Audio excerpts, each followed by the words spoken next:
Hello, everyone, and welcome to episode 60 of the Cataclysm of Hyrule campaign.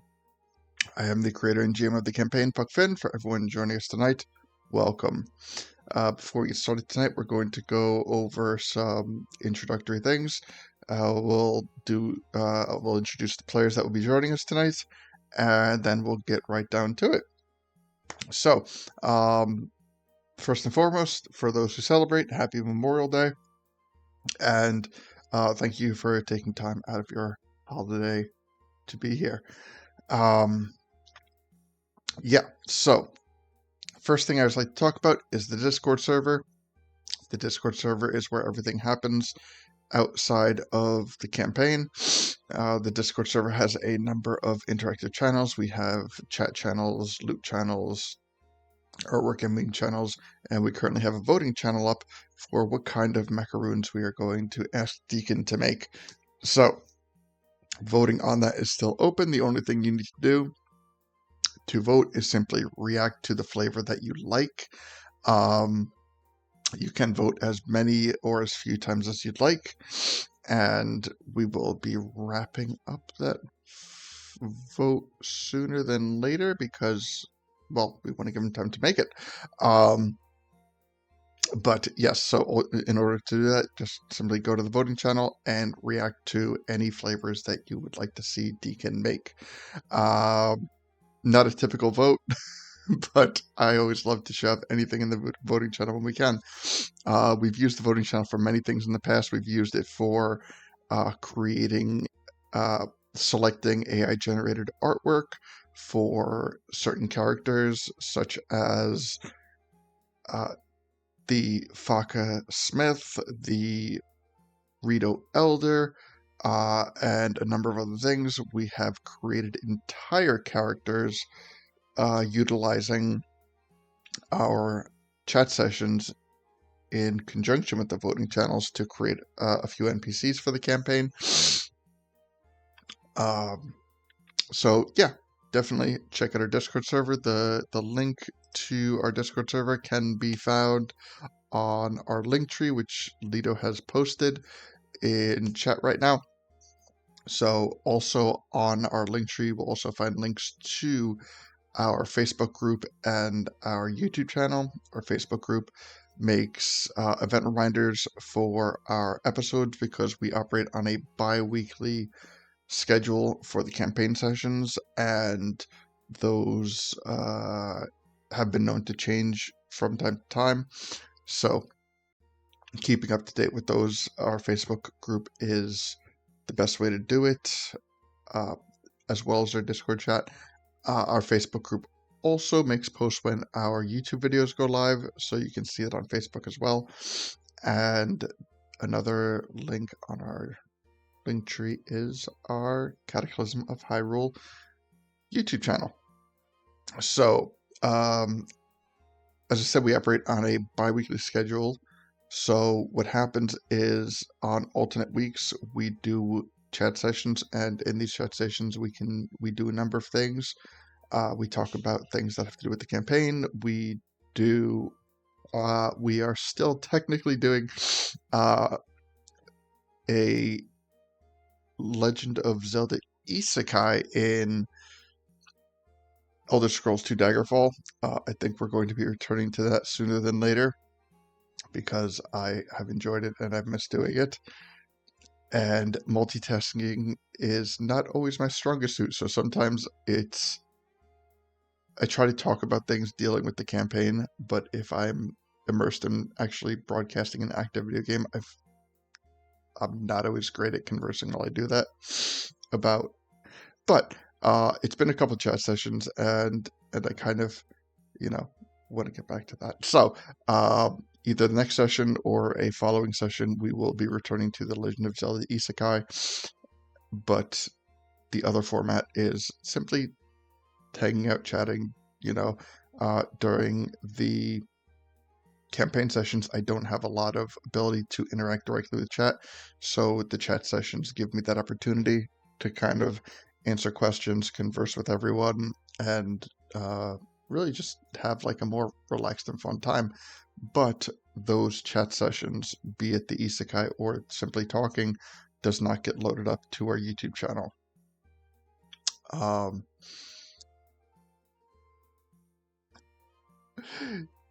Yes. So, but that being said, we have recently uploaded episode 59. It is live on our YouTube. You can find the links both in our Discord and our Facebook group. So definitely check that out. It was a lot of fun. The session was 2 weeks ago, and now we are getting into episode 60. So before we get deeper into that, I am going to introduce everyone for tonight. Unfortunately, Gully will not be joining us tonight, and we are currently also without Stuffin, I believe. Yes. So, let me do. I'm also trying a different broadcast format, so I'm kind of like I have my laptop here, but I'm have my screen over here. So let's see. Yeah. All right. So turning on the audios. All right. So first and foremost, to my most left, we have Deacon. How you doing, Deacon? I'm hanging in there. I I have many gripes. I'm trying to see a doctor soon, but I've had difficulty doing so. So I might be a little bit flaky. Just like I might mute a little more often today. Okay. Just warning you about that. I'm sorry. That is perfectly fine and fair. But You know, sorry, and just but at the same time, I wouldn't want to miss this for the world, so I'm going to give my damnedest. absolutely, and I believe that we have a lot of fun in store for the night. You know, it seems that sometimes running with a condensed party is really one of the best ways to get things done. So, um, and there's no shortage of things that need that could be done tonight. So, glad to have you aboard. Let me raise Deacon up a little bit so it looks a little bit better. And yeah. And also joining us is Lido. How you doing, Lido? Hello, everyone. Happy Memorial Day. It is I, the great and powerful Lido, Sir Lido as it is. I hope everyone is doing well. Tonight should be fun since me and Deekun work very well off each other, and when Stuffin comes, we'll work well with him too. We're going to get a lot of stuff accomplished in a little bit of time, and it's going to be awesome. And also, don't forget to subscribe and click the button and leave a comment if you want. And if you don't do any of that, send a high five through the internet. That would be cool too. If you and just remember, if you don't click the like button, I'll never walk again. Yes. So you better click that like button, or I will come through your screen and I will slap you in the head. He will click it for you. Rest assured. He will Arm use will your come out, face and to I will click just it. take your mouse. Love it. Thank you. Thank you. Oh man. All right. So. Oh my. Okay. Yeah. So we are off to a good start. So as a quick recap for last week's episode, we ventured back to Hyrule Castle Town, or to Hyrule Castle specifically, where we met Link, or Crow. And we met him in the dungeon where he was doing some potentially questionable things. He was conversing with a prisoner, albeit a captive audience, an audience nonetheless. And we kind of learned that Crow has intentions on I guess the best way to put it is he is sort of acknowledging the potential inevitability that he is going to get sucked into whatever is going on in this campaign once again. He has tried very hard to stay out. He has been working on things to cope with mindsets that he has been struggling with over the years. And now that he has come to terms with some of that, we are now starting to see him grow and expand as a person. And one of those things is he is having an active interest in trying to create a more positive atmosphere. And the party suggested that he go and check out Robbie. Yes, so wonderful suggestion. For those who don't know, Robbie is a Sheikah person who works in a lab not that far outside of Hyrule Castletown.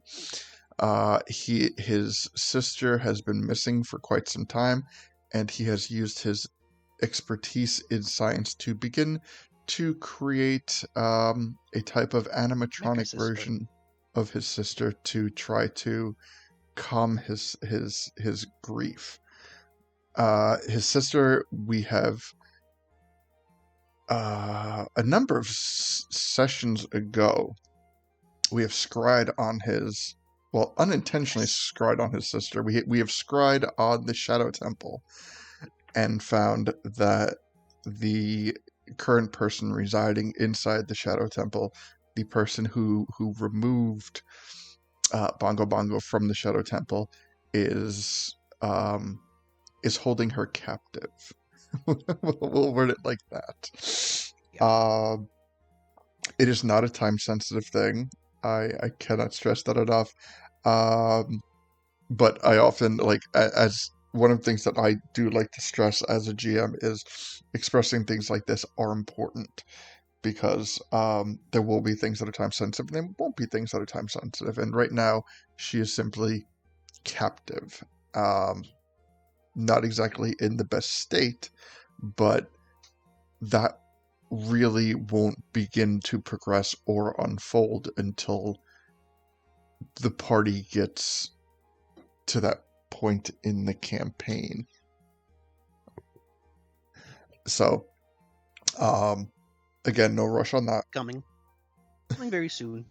It's not yet. Yes.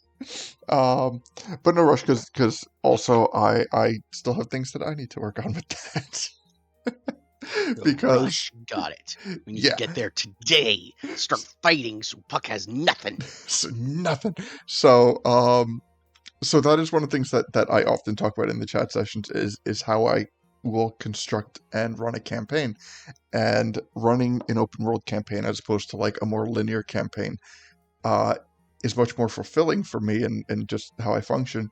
But it also has certain drawbacks, and one of those drawbacks is I cannot create everything at all times. And so one of the ways that I play off our players is that I kind of like gauge how they are going to like I listen to them and I see what they have an interest in, and that is where I spend most of my time creating this campaign, because I have run multiple iterations of this campaign, and we have in all the iterations that I've ran, we have never made it this far. So we are really and have been for a while traveling in uncharted territory.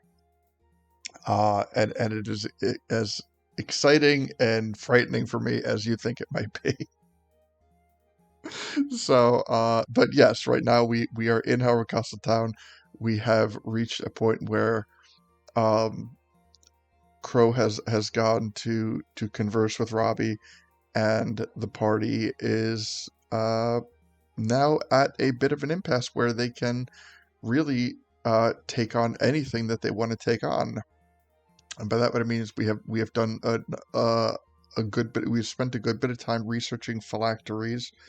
We have if you have tuned in to our chat session last week, you will be well versed on how broad the concept of husks has become. And by that, what I mean is, as like a quick term, everybody is a husk. And, that's not that's not really a positive or a negative thing, but it's more just like a type of terminology that will have very strong implications moving forward in the campaign.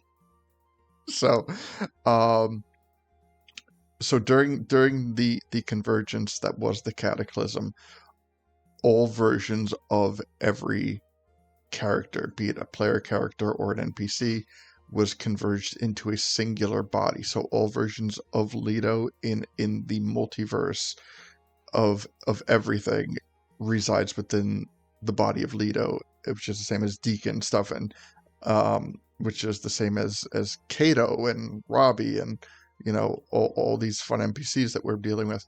But for terms of functionality, they are dealt with. Their bodies themselves are husks, meaning that other things, other mechanics can and will be introduced pertaining to these two aspects of the campaign.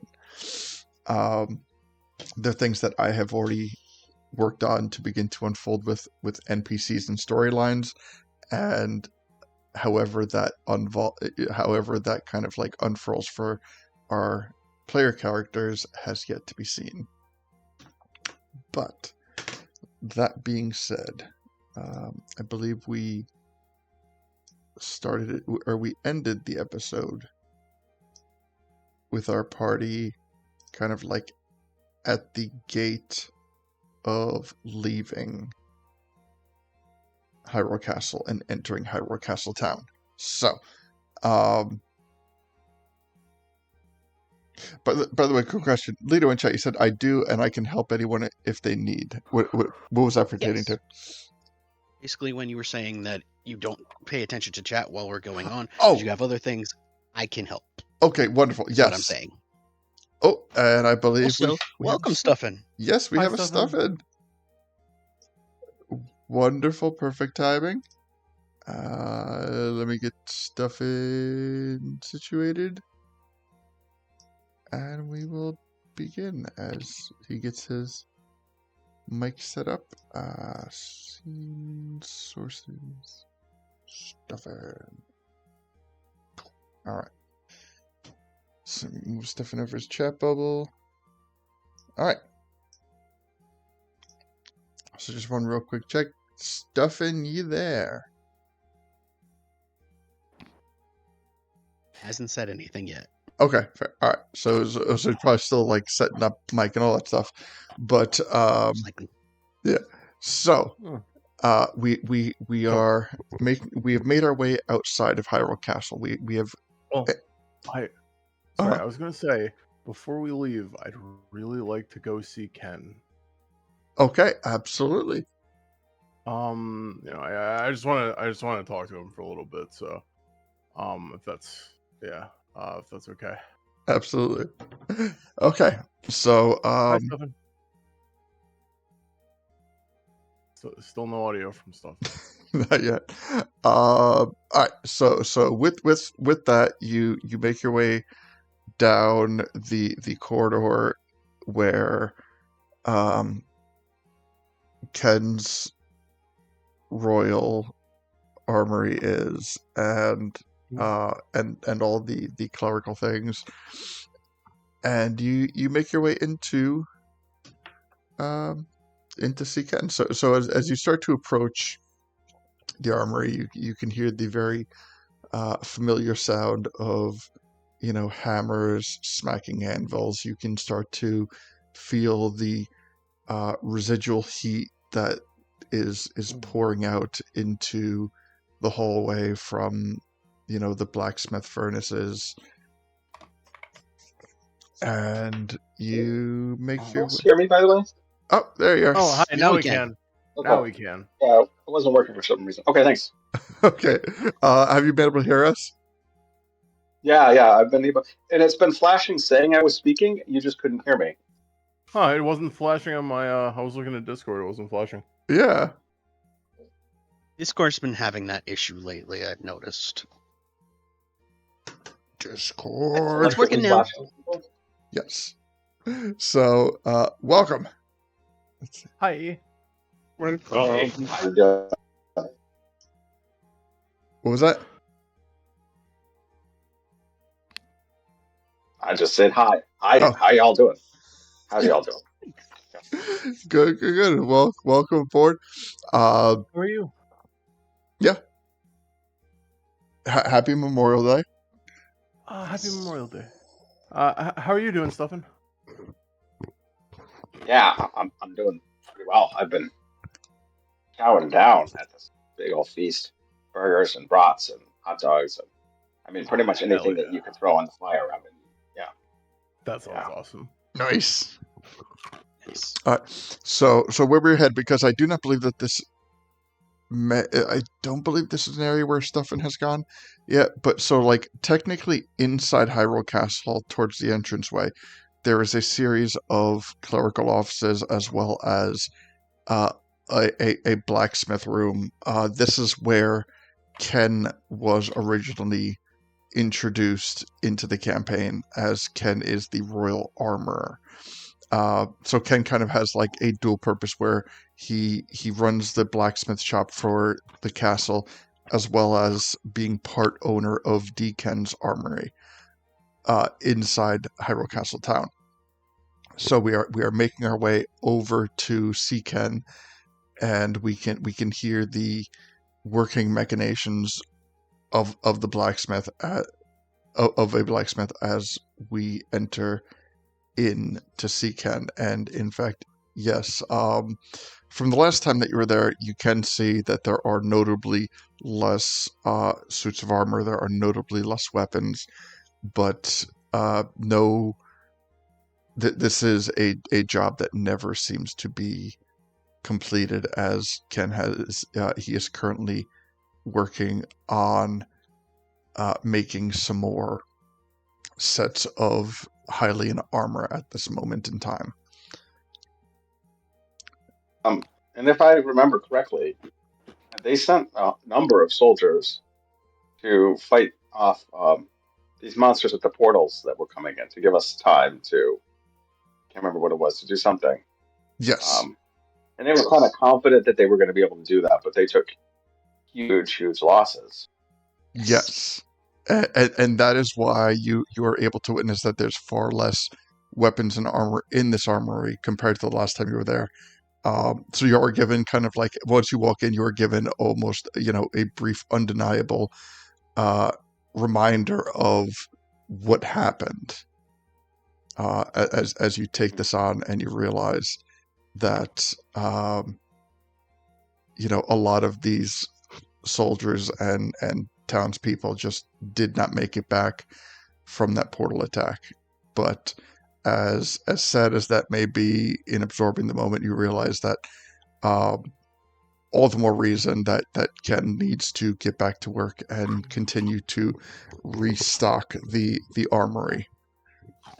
Mm-hmm.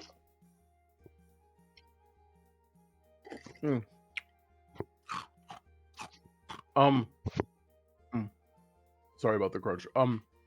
So we're there roughly? Yeah, so Like- unless you want to do something before physically entering the room, then I would say that you have entered the room.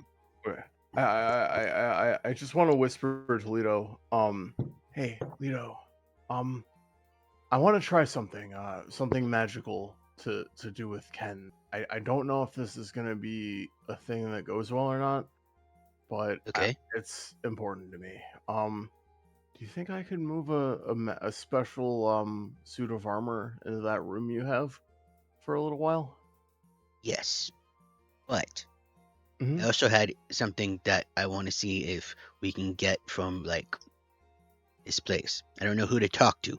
I want to see about finding like 2 or 3 like planters, like little just house planters, because I Okay. have an idea of, since Ken is stuck in that room for so long every day, there are plants that I can make for him that'll actually cool down the environment and get rid of some of the crud that's in the air. Deku smiles. He goes, "That sounds like a great idea. Or that sounds like a great idea. Thank you, Lito. Appreciate you." But I have no idea who would possibly give me like little planters in the castle. We'll ask Ken. He might know a potter. Okay. Okay. So yeah. And then I turn over to Stuffin and just go, "Oh, you remember Ken, guy who gave us spa treatment? This is where he works." Ah, okay. Yeah, Ken, good guy. Yeah. I mean, he's- He nice. Okay. So Deku heads in, and it's what time of day is it again? We talked to Crow for a little while, so it's like noon. Is it still morning? Is it afternoon? I think we've been running a perpetual midday for a while now. That's So fair. That's fair. Okay. let's say that it is starting to approach more of like an end of day time. Perfect. I like that the best. Okay, that makes me happy. All right. So yeah, I'm gonna walk in and imagine there's like a little jingle that alerts him, and it's not attached to the door. It's just the Deku is jingling slightly because he is happy. Like he's got like his little bracelet from now that Blink's on his mind, I imagine he's kind of fiddling with his little bracelet every so often, thinking of how he hopes he can find a Blink. Mhm. But that's not relevant. He comes in happily. Goes, "Hi, Ken, are you here?" And he peeks in. And you can see that Ken is just like covered in like blacksmith soot as he kind of takes his goggles and removes them and places them on his forehead, and you can see the outline of where the goggles were around his eyes. I love it. That's awesome. And he kind of squints a bit. He goes, "Ah, hello everybody," and I'm a pleasant surprise. Good to see you too, Ken. Wanted to come say thank you again for the special day. Had fun. Oh, well, I'm glad. I know that the place was fairly new in town, but I hadn't. I was anticipating that they would have been capable nonetheless. Thank you. Appreciate you. I wanted to ask, if potentially I could borrow you for something. Like right now? Well, we could do it later, but it shouldn't take very long. So to make a long story short, I needed to test out a spell, but it requires like a full suit of armor. Well, I mean, we got plenty of that here. Do you mind if we take one? I could pay you for it if you need. It doesn't need to be like a mastercraft or anything, but I do need it to fit together comfortably. And not for my specifications. More someone your size. Um, well, I mean, if you plan on returning it, I can lend it out. Like if you just need to try a couple things, but It might be a couple months before I get it back to you, so I would be happy to pay you any way that I can. oh, I'll tell you. Sorry. We'll tell the guards it's on loan. Thank you. I appreciate it. I think you won't regret this, hopefully. um, so, yeah, I, yeah, would you, I just realized Gully's not here, shit. I, I need someone strong to carry this. Easily done. Don't worry. You can remember. I can turn Yeah. into like beast of burden. That's true. Golly, I mean, doesn't need to be the only one who carries things. I forget this sometimes. Okay, You know, Lito. do they have bags of holding in this town that we can buy? Um, Would that be? I also have my bag of holding, and hmm, yeah. that's okay. Lito, are you okay with carrying this back? Not a problem. I just, of Thank you. course, have to do it outside the door. That's Otherwise, That's fair. Thank you. So yeah, I look up at Ken, eyes sparkling as he feels like he's very inspired for this. You know, he's very excited, like visibly so. And he says, could you help us bring one out? Just just until Lito can carry it back home. So yeah, not a problem. Thank you. also, before we go too far, is there any way you can get like flower pots or like some kind of like Mm, flower thing? Because I have a way of possibly cooling down this room and making it happier to breathe. Well, I would imagine that the general store in town sells pots. They probably have some nice terracotta ones if that helps. No, I was, kind of hoping the castle might have some. I mean Because, it is kind of like a castle thing. they probably do, but I mean, castle decorations are a bit out of my job description. But mm. I suppose if you were to attempt to abscond with them, um, No. I don't want that for me. It's for you. well, yeah, just kind of like if you see some around and I don't know, like put it under a trench coat or something.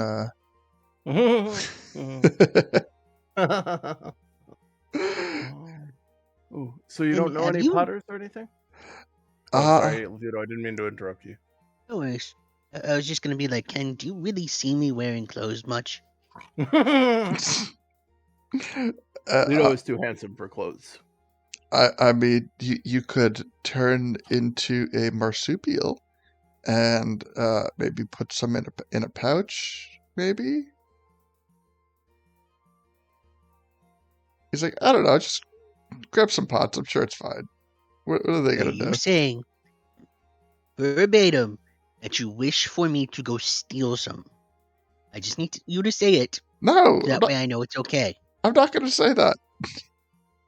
Okay, so we're gonna go buy one. Thank you, Ken. I'm not gonna Okay. tell you can steal things around the castle. You just told me to abscond with them. Isn't that basically the same thing? I said if you were to. I didn't tell you to. Deacon chimes in.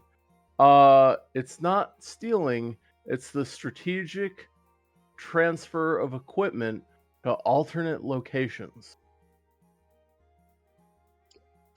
I mean,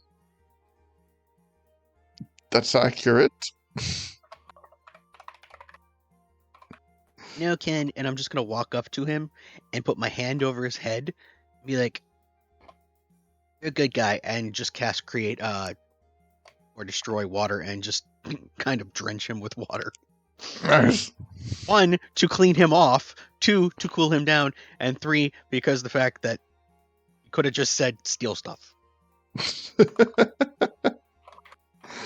Well, Damn, it didn't work the way I wanted to format it.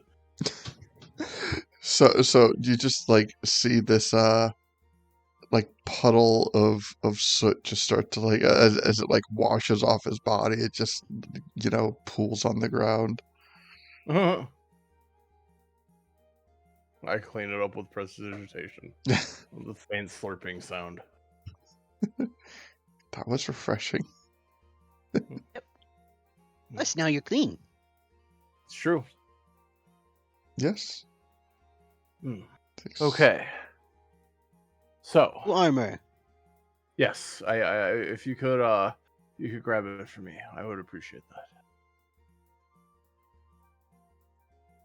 that. So he starts like grab it's like it takes some effort. The suits of armor are pretty heavy, but he is able to make one to kind of like carry it out. How far, like, Literally, I only really need him to carry it as far as Lido, like until he can carry it the rest of the way, like without needing to fit through doors and stuff. okay, so we'll say like outside to the castle the castle gates. Yeah. Unless the hallway just connects to a open area that leads to the castle. Yeah. I mean, I picturing that this hallway is pretty much like right in front of the castle gates. Okay. So, all right. So, yeah, I okay.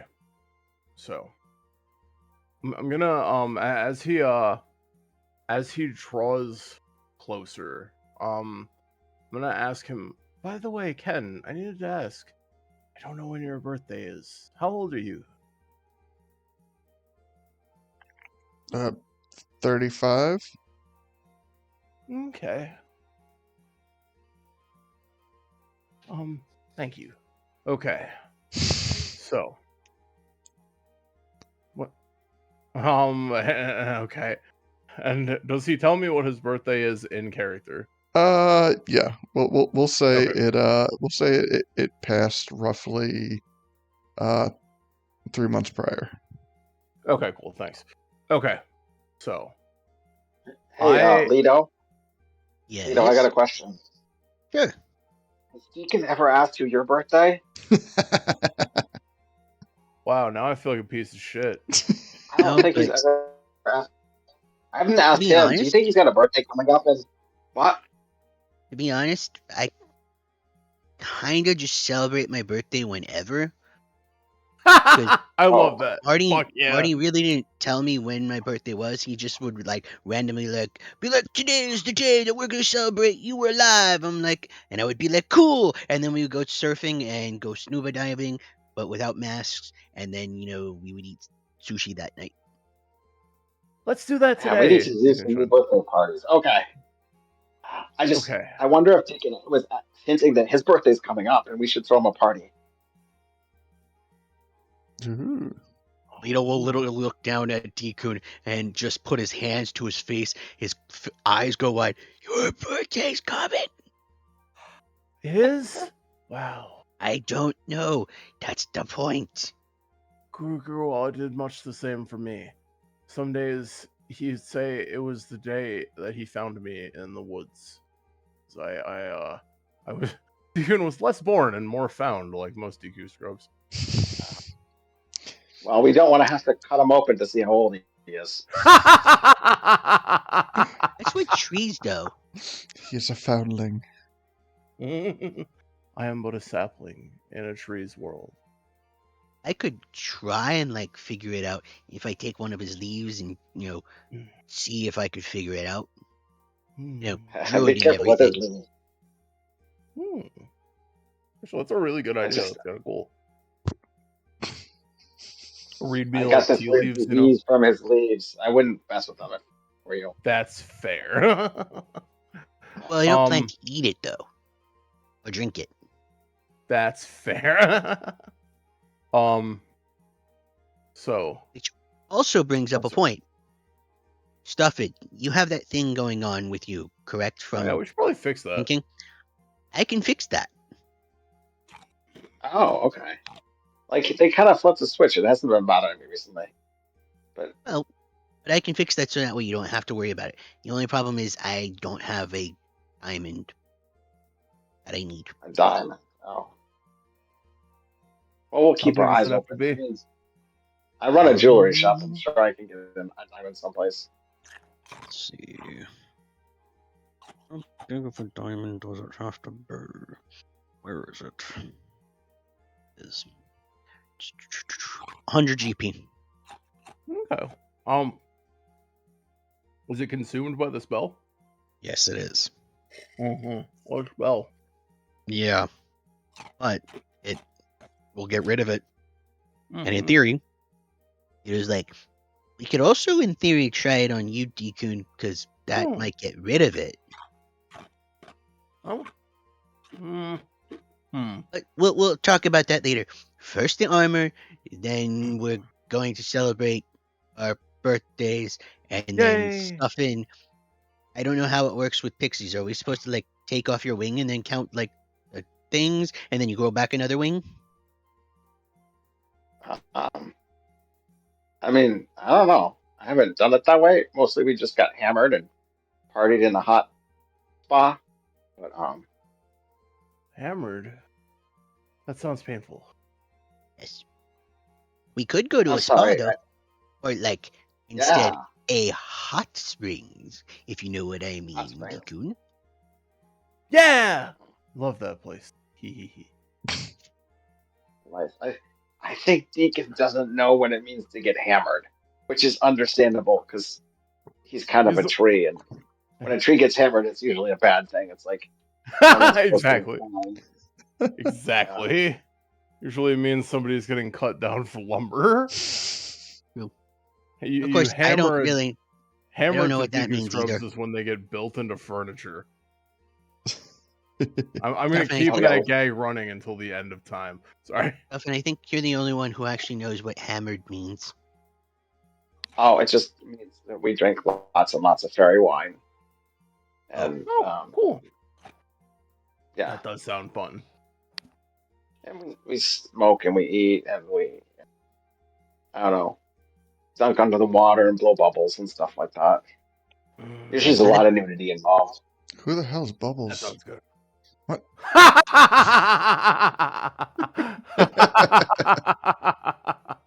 Nice. I'm gonna make it What was that? anywho, all I'm going to say is you don't listen to the Glass Cannon podcast because that would actually be really hilarious if you did.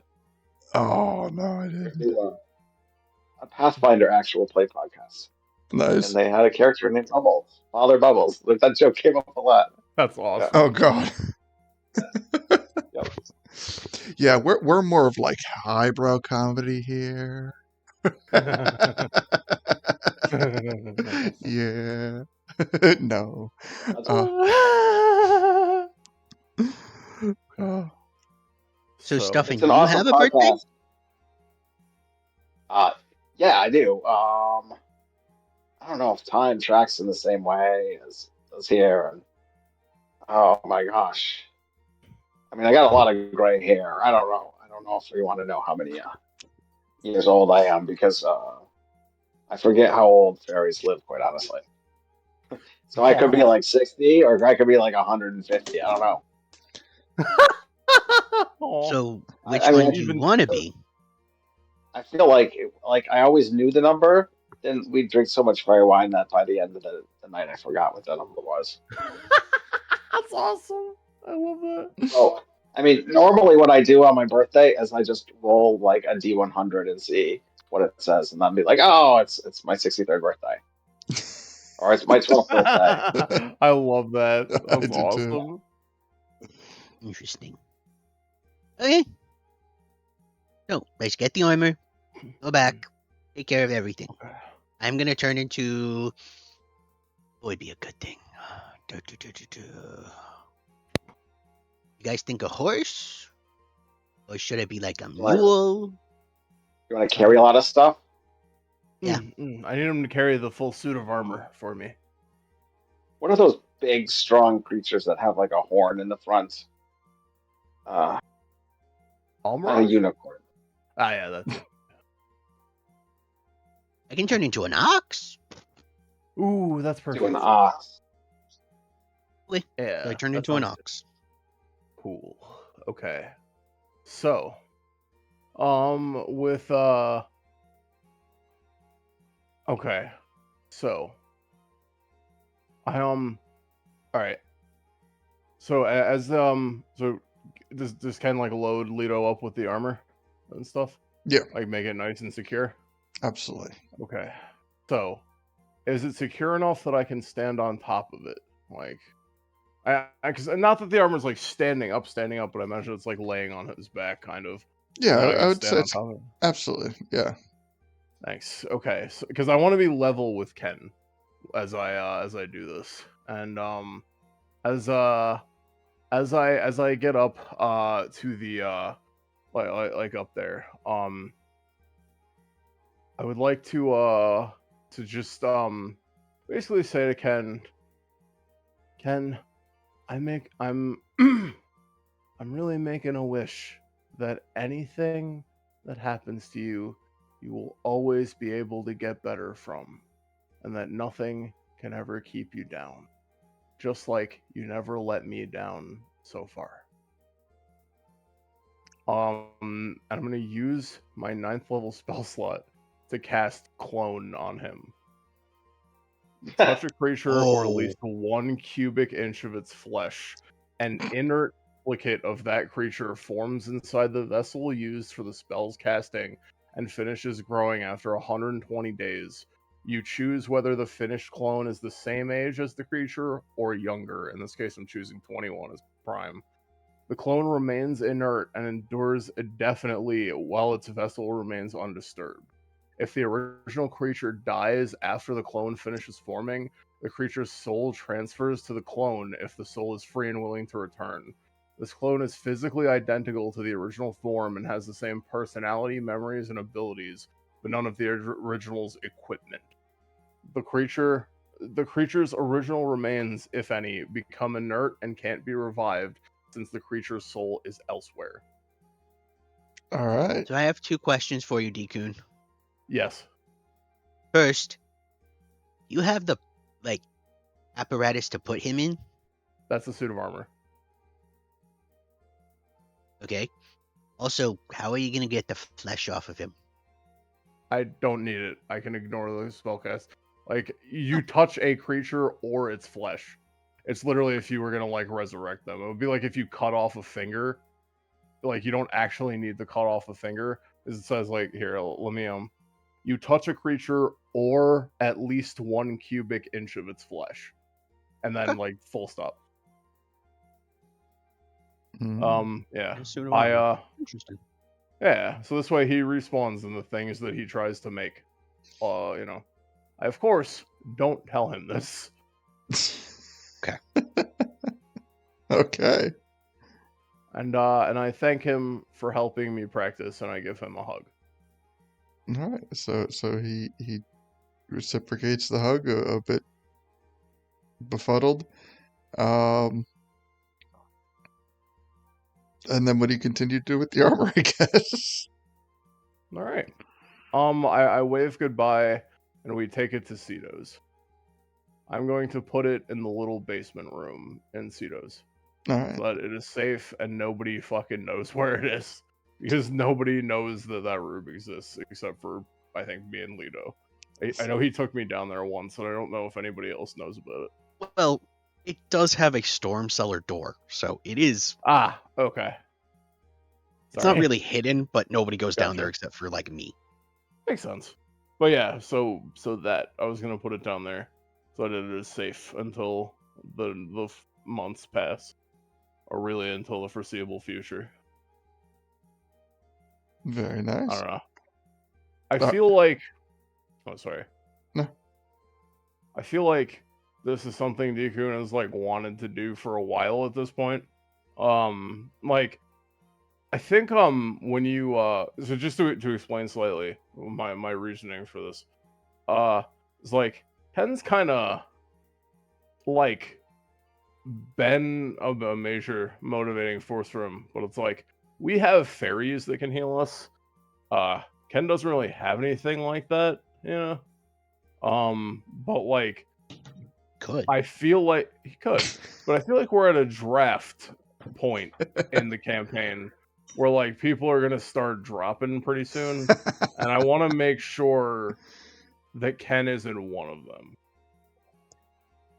Like, literally, like I will tell him someday what I did, but not today, because that will change the way that he acts. Well, let us take a moment to revisit exactly what you said to him. Yes. That's what I was doing. I was casting this spell Yeah. as a duplicate. While you do that, I will be right back. I need to go pee. Okay. So I will say, like, so as you're casting this spell on Ken, he does seem to, you just kind of like feel, you notice something kind of like click or shift in his personality. Ah, fuck. What? God damn it. No, in terms of like well, you know what? I guess we'll start it off by giving me an insight check. Okay. I don't know how many cookies I'm gonna have to use on this. I refuse to fail this check.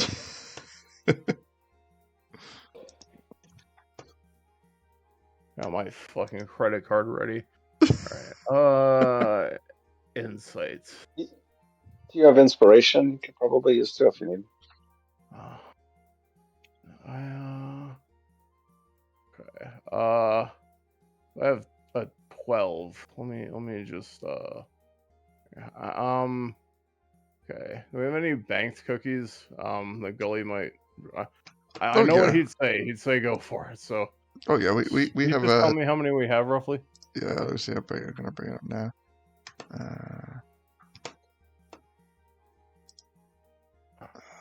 Discord loot. Ability checks. Okay, We 61 cookies we have. I'm gonna look Ken straight in the eyes, and I'm gonna like not just put a cookie in my mouth. I'm gonna like put one in Shimkin's mouth. Just put one in like everybody here is like being fed a cookie, and everyone but me is getting like a cookie stuffed into their mouth by a mage hand. All right. So we are at 30. Mark off 10 and I'll play them later.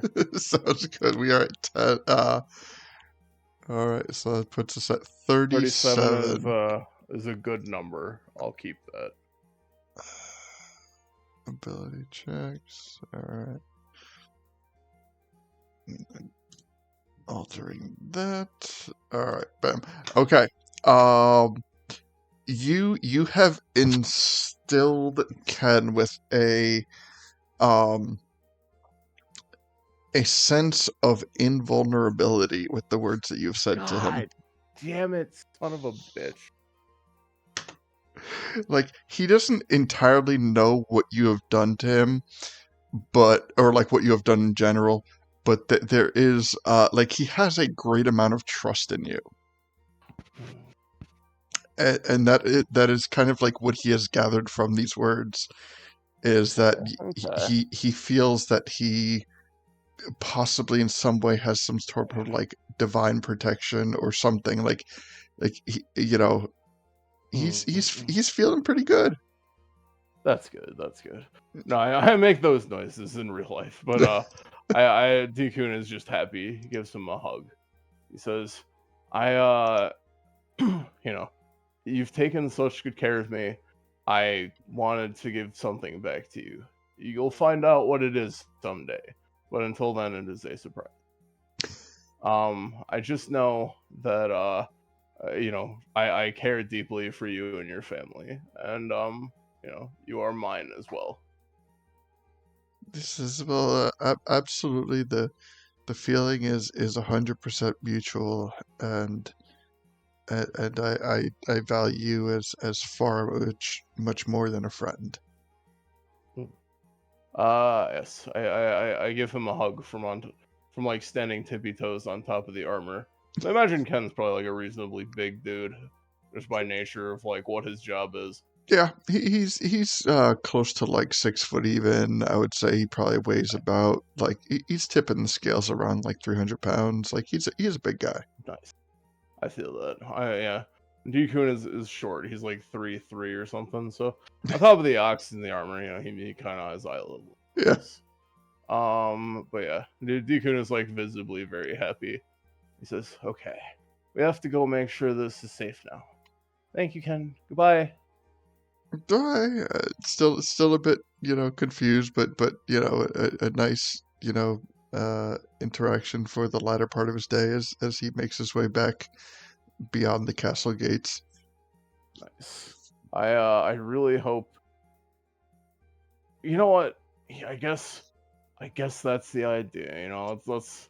I want him to have a sense of freedom. You know, it's like I don't want him to have to worry about things being over if he gets drafted or something like that. You know, I Mhm. gotta like honestly, I've been like Yukun's had this in his head for like ages now, and it's like I think now is the time after the spa thing to kind of put that into action. Like again, I don't think he's fully cognizant of what he is doing or the consequences, but he is like to him it's just very important. So it just kind of comes out, you know. Absolutely. But yeah. Yes. Then he gives a hug to Toledo, like from above, you know, like just like kind of like climbs up to the top, wraps his arms around Leto's oxen neck, and you know, gives him a hug. He goes, "Thank you for your help, guys. Really appreciate it." No worries. I just realized, yeah, I didn't actually have to turn into this because you're forgetting about someone. Chimkin? I mean, I Yeah, guess that's true. You just see Chimkin who's like walking behind. Like she's literally just like there in the background. depressed. Basically, yeah. Wow, I've been replaced. And with that, Like, a bee comes flying out of nowhere, and it stings Leto on his ass. And as a knee-jerk reaction, he kicks back and hits Ken square in the temple, and Ken falls. Yeah, but that's what I knew was gonna happen, you motherfucker. I know you and your tricks, you bastard. Oh, that would not save him right now. It's He's true. going It's to true. literally Yeah. die. no, I'm Yep. kidding. I'm I kidding. I No. know. But thank you. Thank you. That's what I needed. That's Yeah. what I needed to hear.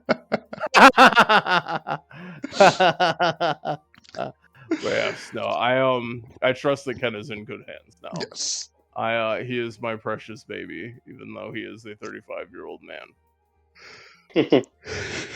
Ken is well protected. But yes, anyway, but yeah, I literally imagine like at this point, Shimkin is just like staring at Lito, like she's just like walking behind, and it's just like, yep, yeah, My that's what I moment to thought. shine just got stolen. Exactly. I thought about, I don't know, I thought about her for a second, and I was like, yeah, Lito's a better choice. I kind of, Wow. I know. It's rough, you know.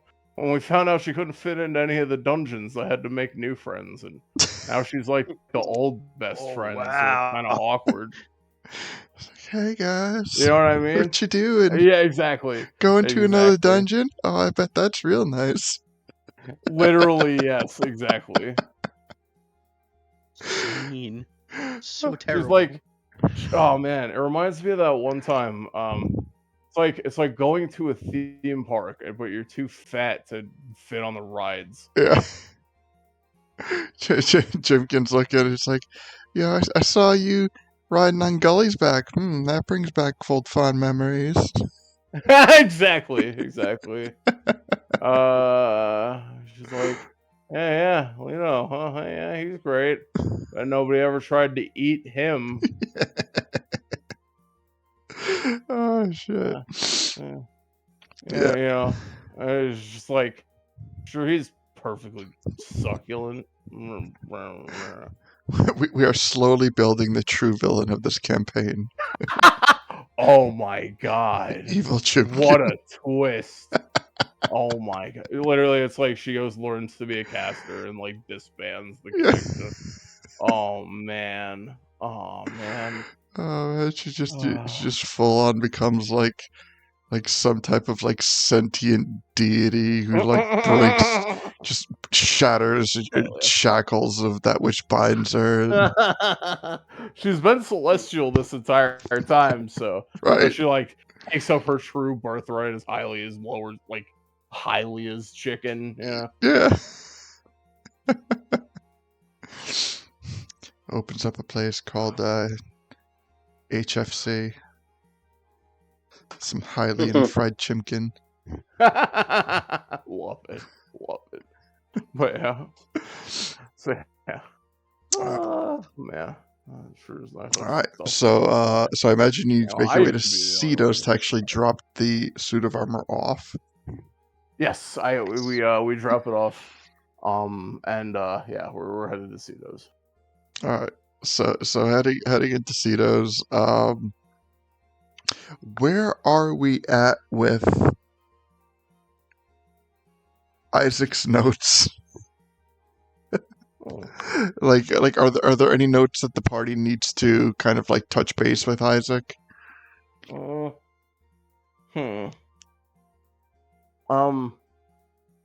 like what he said, about the serum. I guess I just ask if he's like got any way to like. I don't suppose he's come into any alchemist fire, as I am having a very hard time getting those ingredients. Well, he does. The last time we checked, we did give him stuff to be able to make it. Oh, okay. I didn't realize. Yeah. Do you remember how much you gave him? You gave him a fair amount of flowers and rocks. Like, I know it was at least like 6 fire flowers. I remember that pretty well. Okay. It's going to be a while back, isn't it? It's so far back. I got nothing. The curse of being the resident note taker. True. Appreciate you, Lito. Dude, you know how fucked we are without you sometimes? Dude, I'm dying at Fuzzy in chat right now. Oh god, hang on, I didn't even see.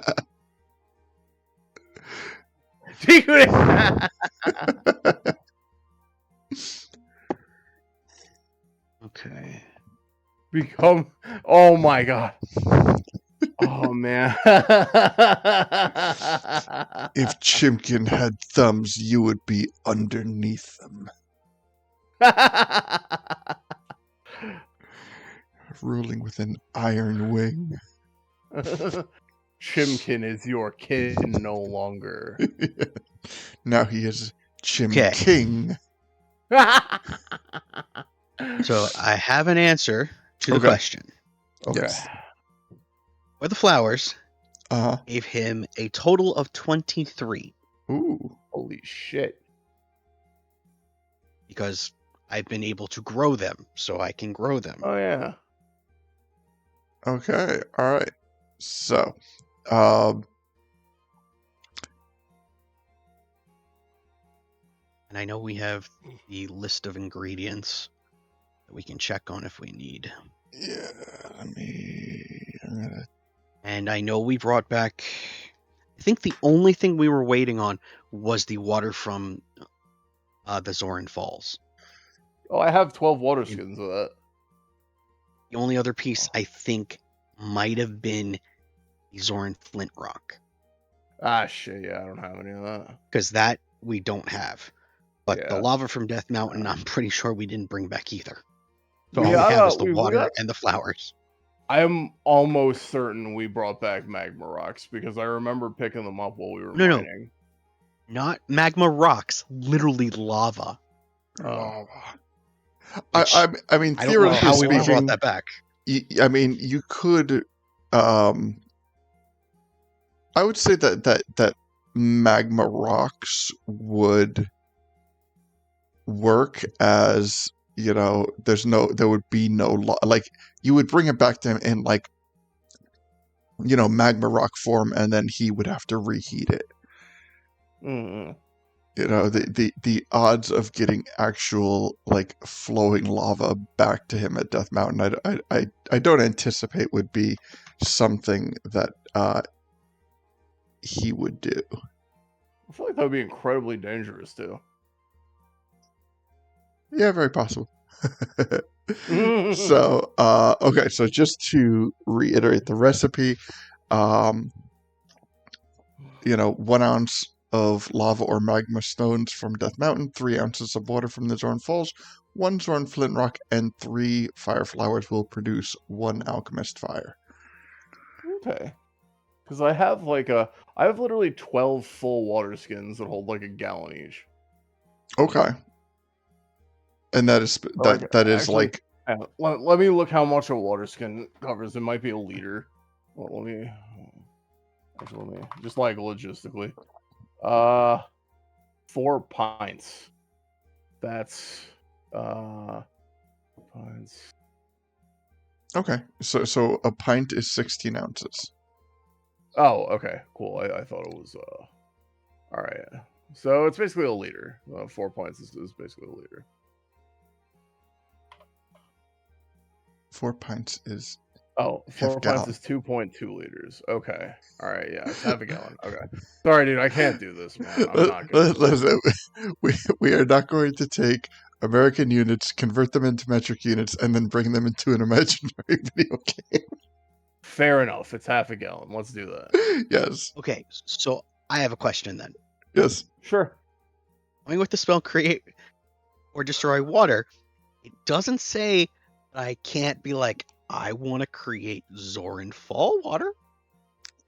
But it specifically states water from the Zoran Falls.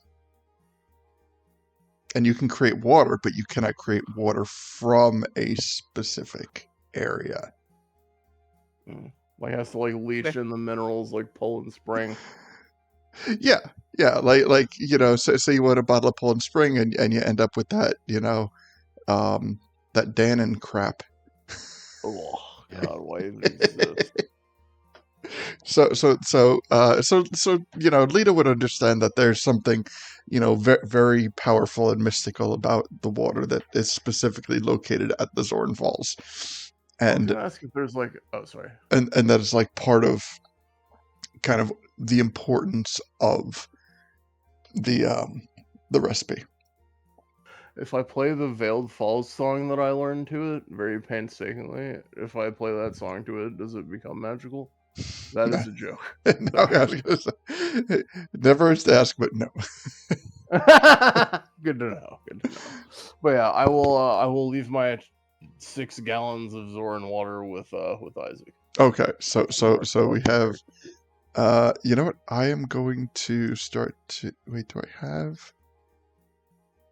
Oh wait, I do have something called Isaac's inventory. All right. So I'm going. Oh, and You in should it, have the exact numbers. I have 8 ounces of Death Mountain lava glass in there. Oh hell yeah! But I currently only have 3 fire flowers in there.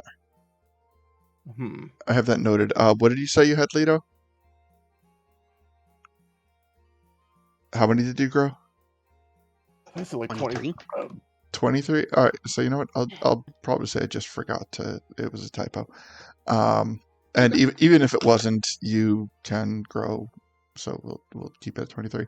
All right. So we have 23 flowers, 8 ounces of Death Mountain lava glass.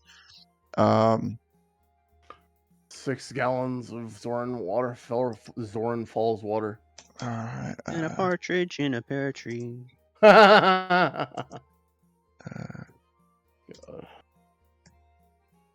Zoran Falls water. And what are we missing? Flint rocks. A flint. He currently has 0 flint rocks in his inventory. Okay. This means we have to go visit. Oh, true. Yeah. So, No. would you like the full list of his current inventory? I would. Okay. 2 cursed bokoblin hearts, 3 cursed bokoblin hides, 1 cursed bokoblin liver, 1 korok seed, 3 inert Yiga pills, 3 corrupted Gerudo arms. Yeah. 16 Lost Woods water skins, 8 Oh yeah. ounces of Death Mountain lava glass, 23 fire flowers, and 6 gallons of Zoran water. Zoran Falls water. Oh yeah. All right, so missing flint rocks is the reagent that is currently missing from the alchemist fire, but that is where we are at. Okay. Hell yeah.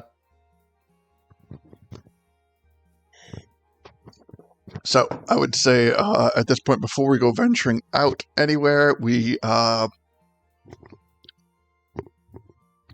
turning down for the night does seem to be a little overdue. That does sound like a good plan. Let me Well- let me check what. Oh, sorry. We need to do one other thing.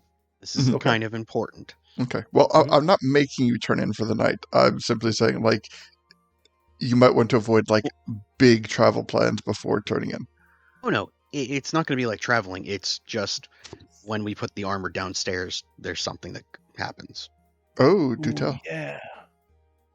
I'm excited. So we would get to our nice little, Cetos, and upon opening the door, we would go downstairs, and inside, you would notice that on the wall, made from different colors and different shades of algae and moss and other things, there are 2 mosaics. One Ooh.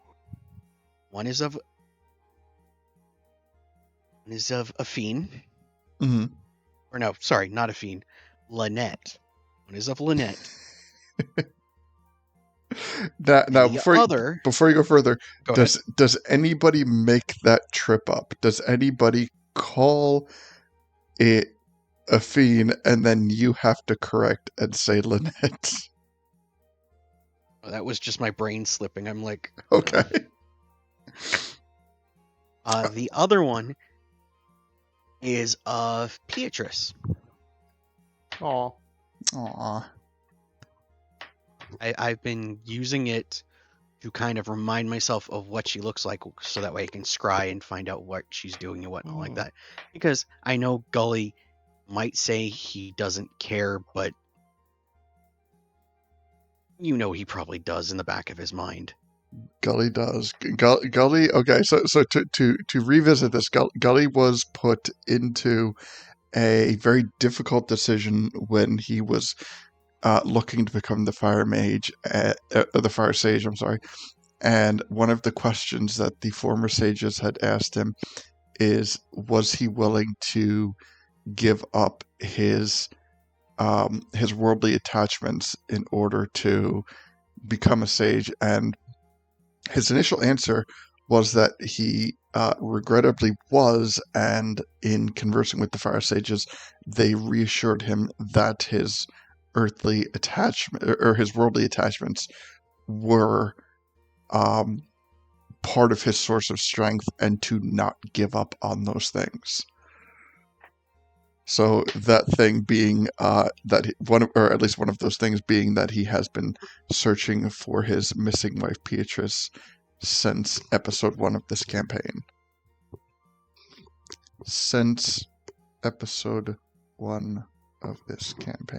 Anyway, Damn. take that ominous repetition statement as you will. But yes, so yes, Beatrice is Gully's missing wife. Which I know where she is, kind of.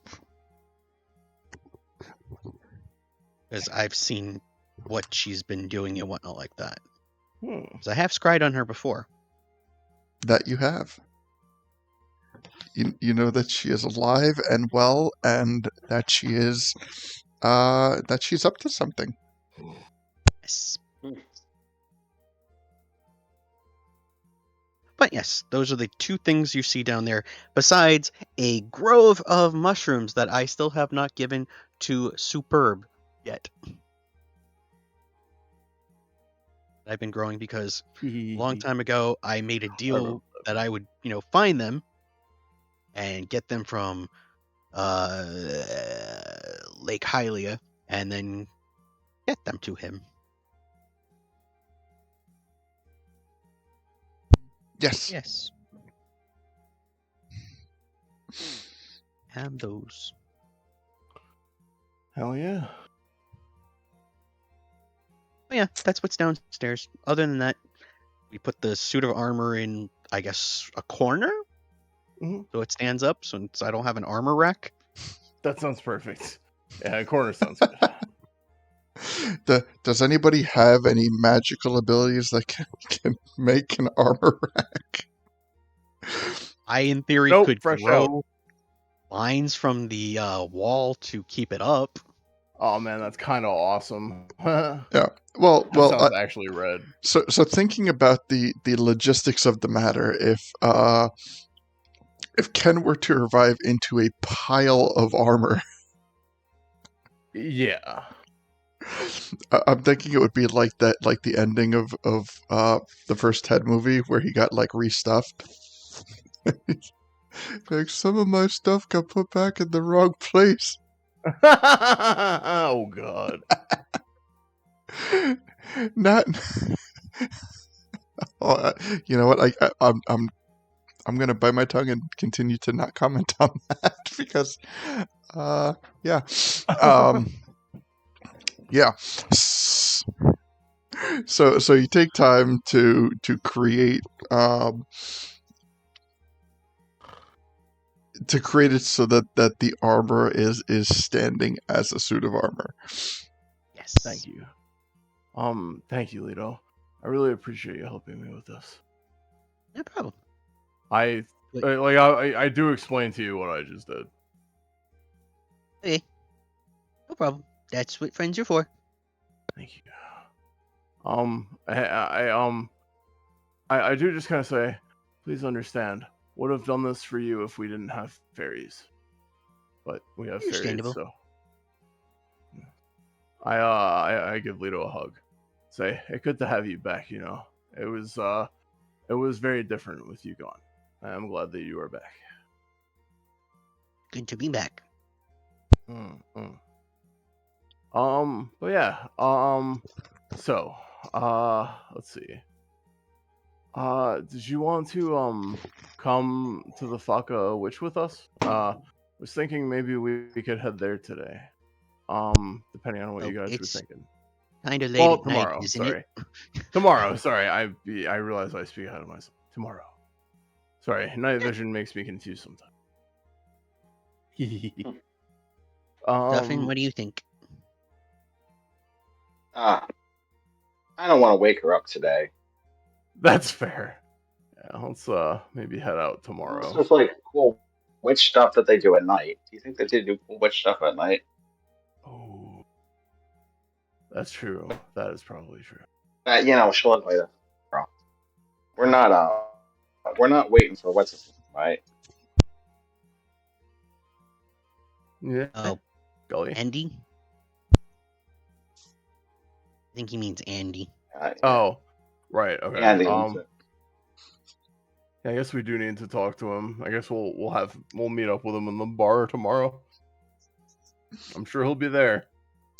So there is kind of like general talk and murmur about how witches like to dance in the moonlight naked. Although there is no documented proof on the matter, I would say that something like that does come to mind. Secondly, as a more direct GM statement, I would like to point out that prior to you meeting the Faka Witch this first time, she was very specific in expressing that Andy needed to escort you. Definitely. Yeah, I don't want to take any risk of anything else. I concur. So, Okay. I'm sorry. What were you saying?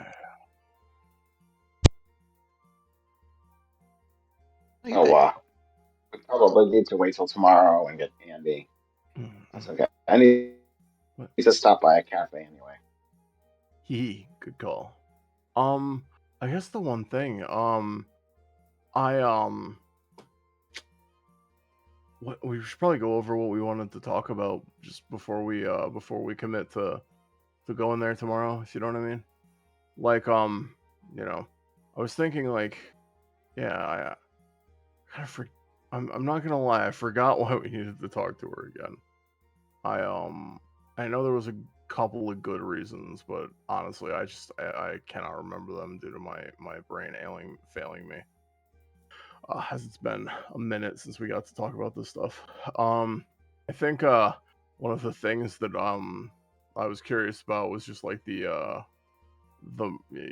like, well, I have this piece of paper essentially asking like, can she be redeemed? And we've kind of gotten the answer from Crow. So really all that remains is to figure out what we have to do with Katagi and Kiwiko and like their situation.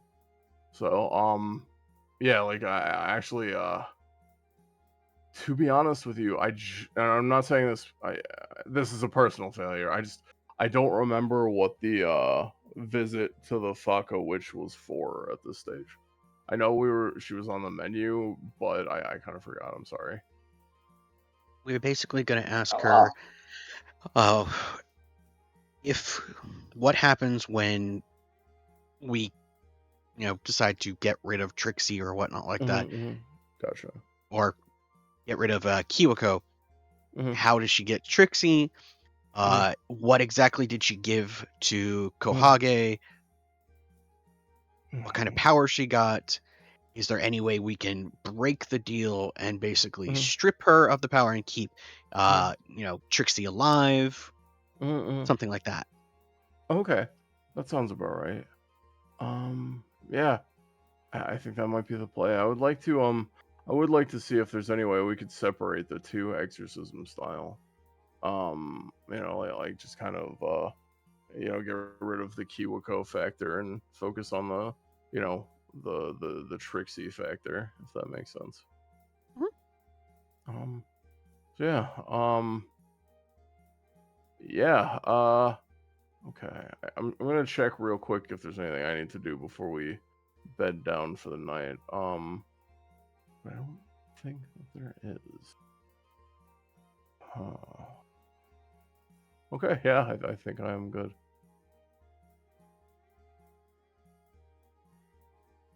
Yeah, I think. No, you're good. The only other thing that I was going to do is I was actually going to scry tonight. Ooh, okay. I will give you an inspiration if you have to make any checks. I don't remember how that works. I don't. They do. Oh, right. Okay. So save your inspiration just in case. Fair. Okay. So, first question is, where do you head to turn in for the night? Or at Cito's. That's fair. I feel the need to ask in case anybody has any alternative ideas.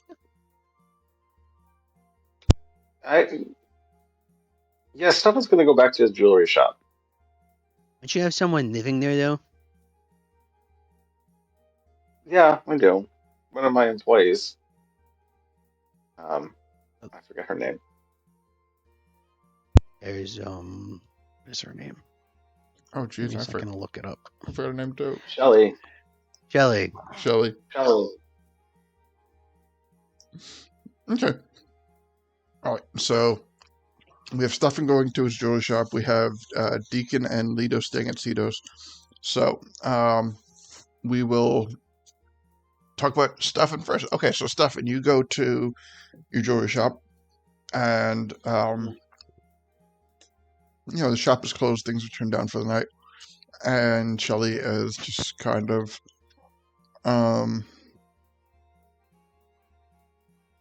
in the back room reading.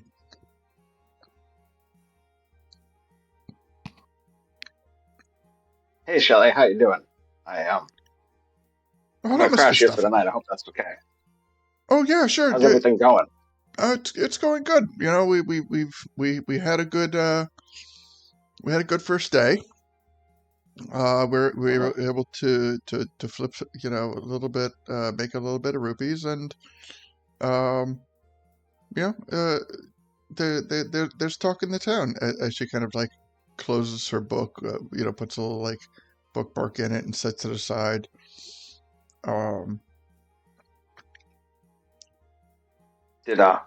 Are people starting to hear about the shop? They coming in to like pawn stuff that you can or sell stuff that you can resell. Yeah, I mean, honestly, that other guy Theo, he's brought a good couple of pieces in. I can hear some, you know, when people, when the customers come in, they seem very eager and excited to be in here. That you know, there's, they said that uh the last place that was here just kind of felt a little funny. They were being very kind of like nondescript about it, but you know, they just said there was kind of like an air of discomfort that isn't here anymore. So, you know, I think we're on a good path. Great. I'm so proud of you both. I'm gonna get you guys breakfast tomorrow, and to celebrate something special for you all. Oh, thank you. Uh, This means like it's like the first day our shop was open, right? yep. Today was the So that's first day. like our shop's birthday. Oh, So today was the shop's birthday, wasn't it? I We should have a hadn't thought. birthday party. Well, all right Oh then. yeah, I mean, just like the two of us. we're gonna have a. No, I'll wait till Theo's here tomorrow morning. Okay. And then the three of us will have I'll a get party. some preparations early in the morning. All right. Yeah, the Well, three of us, and anyone else that wants to come in. okay. Open to the public. Oh, so it's like a grand opening party, like a happy It's a birthday. happy birthday. The store was born. We're gonna celebrate its birth. Oh, that sounds great. I'll take care of the arrangements tomorrow morning. And then I'm going off tomorrow afternoon to go see a witch, or maybe the morning. I don't know. But after the party, Wait, you're gonna see like I'll send notice to some friends. you're gonna see like a real witch tomorrow? I mean, that's my hope. I mean, worst case scenario, I'll just be sandwiches. But I sincerely hope to actually meet the real witch. She's nice. She's nice. Her name is Baka or Pearl. Oh, I don't know. I'd be Yeah. afraid of a witch. I mean, yeah, they could turn you into a newt. You know, they could do all sorts of weird stuff. But I mean, you're a lot Yeah, braver but I than me. mean, I can do the same thing. I mean, if you look at me, are you afraid of me? Though, are you afraid that I'm going to turn people into newts? And she like leaves and she's like, "Can you?" I mean, I'm pretty sure I could if I really wanted to. Yeah, Could or I could make like a necklace that turns someone into a newt. could you turn my brother into a newt? But I would only sell it to. I can. I'm only going to do it to people that really want to be newts. More like if you want to be a newt, you could come talk to me and I could help you out. Oh, But so I don't like want to do it with someone without consent. not if they're just like big jerks. No. All right. And that would just make the other newts annoyed if you just started creating newts and they were all like jerky newts, then the whole newt community would get upset with me. Yeah, I There could be a guess riot or something. you know what? I never thought of that. You know, it's we got to be good to the newts. Yeah. You And know, as far as I know, they don't buy jewelry, but maybe they will someday. They got lots of little, I don't know what you call them, grippy things on their foot pads. like suction That cups. might give opportunity. Yes. Yeah, you could probably get some cool jewelry with that. Huh. Thinking outside the box. Maybe we could give like Theo suction cup hands. Yeah, talk to Theo about it. That's an interesting idea. Yeah. Okay. But don't worry, I won't invite your brother to the birthday party tomorrow morning. Yeah, he's a jerk. Okay. All right. So, do you wanna take the bed? I mean, I can No, when I've no, you just stay there. I'm gonna fall asleep in the bath basin in the back. okay. Get some warm water. It's kind of a comfortable place for me. All right. Well, if you need anything, I'll be here, and I'll probably doze off eventually, but either way, I'll see you in the Okay. morning. Thanks. That All right. sounds good. Yeah.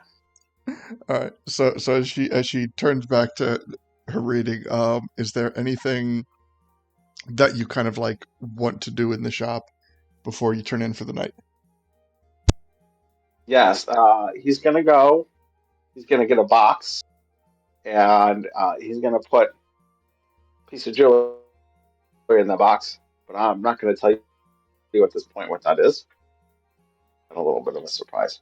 Um, he's gonna get some parchment, and on that parchment, he's gonna write "Happy Birthday." Now he's gonna write "Happy 0th birthday, Stuffin's Jewelry Shop," and he's gonna say "Party today at 9 a.m." and he will put it, um, maybe party whatever the day is, Monday or whatever, at 9 a.m. And he's gonna put it on like the front of the store, so people that are walking by can see it. And All right. he'll write, all are welcome except Shelly's brother. In parentheses, Kyle. Yeah, except Kyle.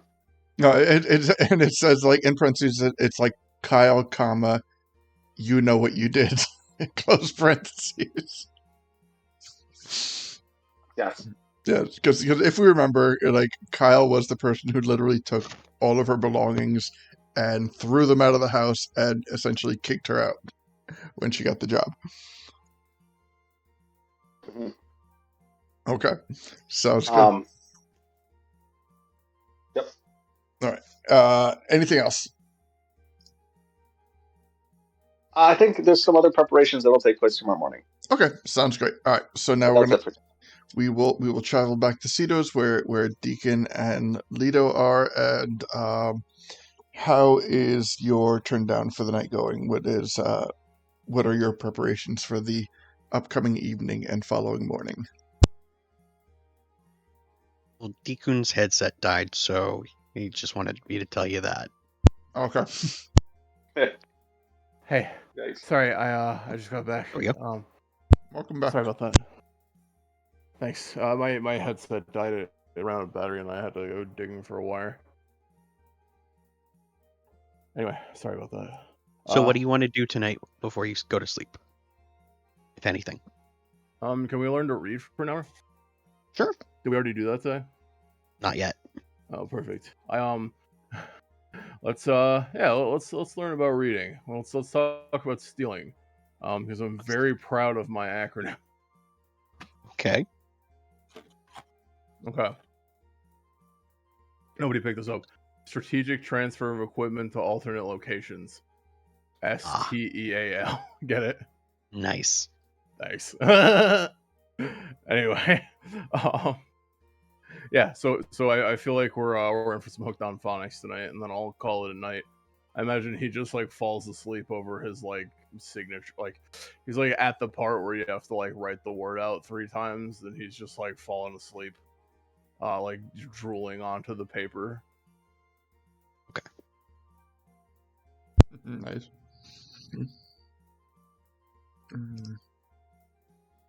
Lolita will carry him to his nice little, bed upstairs, and then Aw, head thank you. downstairs to the basement because that's where he was planning to scry. Mhm. And he'll set up his nice little spot with all the nice little, trinkets and whatnot that he has that he uses. Mhm.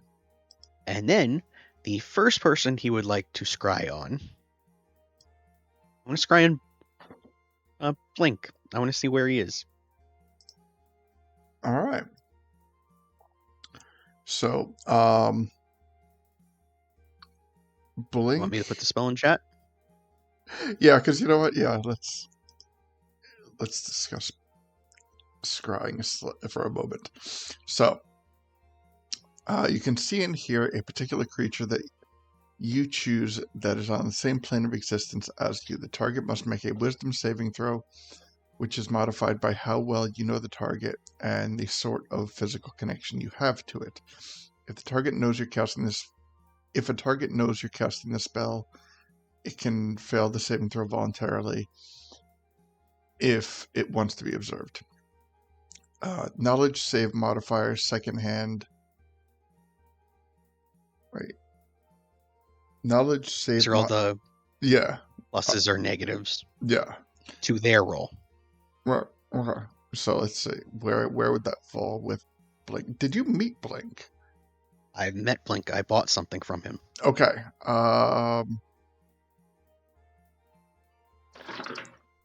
So I don't have the likeness. I do have would you consider a possession something I bought from him?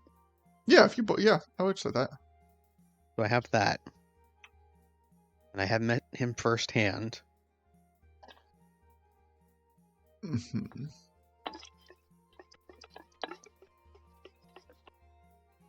Okay. So altogether, his modifier is going to be. Well, first hand is -0. So -2. So, all right. So let me see.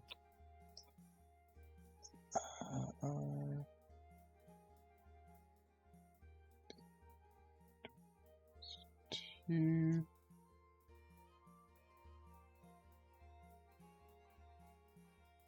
No. Let me try that again.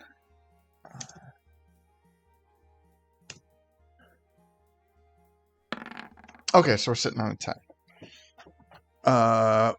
Which fails. Okay, so you are able to involuntarily scry on him, and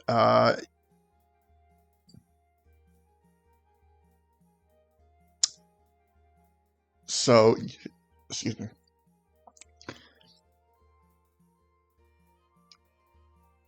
He is asleep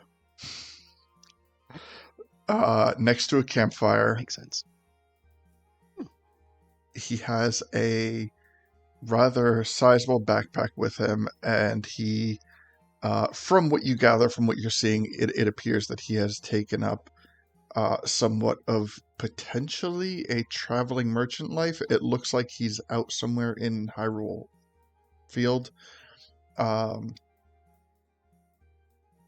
but without knowing exactly what the contents of the backpack are. Simply, he is asleep by a campfire in Hyrule Castle Field with a large backpack. That's perfectly fine. All right. Filled with corpses, just like Kokiri.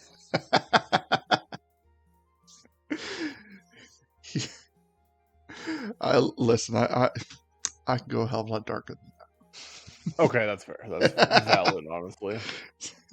That's good enough. He strives to be the happy mass salesman, and the bag is filled with Just faces. just faces of people. Oh man, I love it. I hate it, but I love it. It's messed up. It's like looking like Dwight Schrute with the CPR episode. All right. So, Second one. the second person, Mhm. I want to scry on Kome. Okay. And I do know I've met her in person. Mm-hmm. I have a possession of hers because I have the ring on. Right.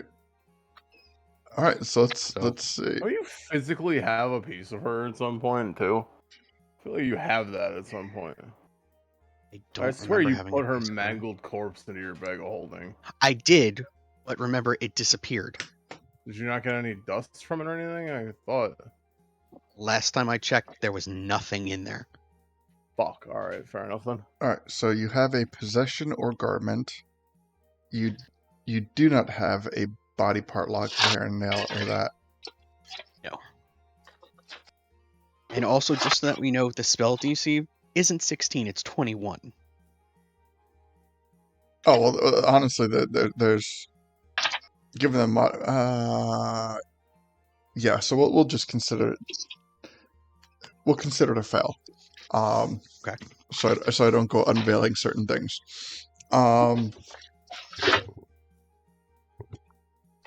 So okay. She is awake. She appears to be. Have you been to? Yes, you have been to the Gerudo Fortress. Okay, so Yes, I have. Twice. you'll recognize like the walls to be as they appear in the Gerudo Fortress, but she is the walls or the room is particularly dark. You know what? Give me a general insight.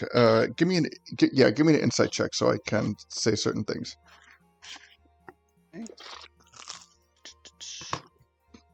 about like conclusions. Okay, so given 20. the darkness of the room and how many torches and wall sconces are there, she is in a subterranean part of the Gerudo Temple. Okay. She is kind of like surrounded by rows and rows of what are those called? Those knuckles. Dark nuts. Iron Knuckles? The iron knuckles. Oh yeah. Okay. Sorry. Yeah. Lots of them. Pretty much, as you see her walking around, it is pretty much encompassing the entire subterranean area.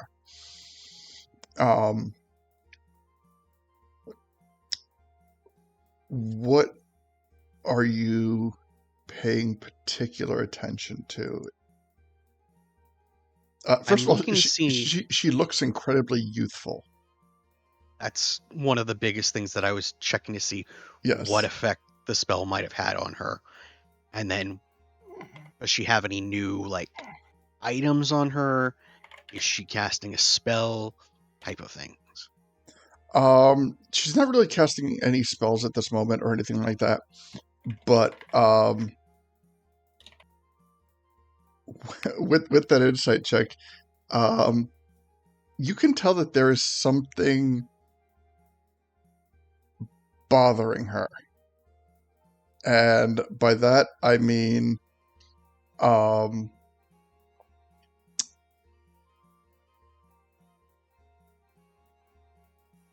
I would say that you conclude that what she did to her sister was an act of desperation and not an act of greed. She didn't simply consume Katage's power as an act of greed. There was an intent behind it, and the intent behind it is still something that is weighing on her. There is a much bigger purpose going on right here. She is preparing for something, and I will tell you right off the bat, it is not you guys. Okay.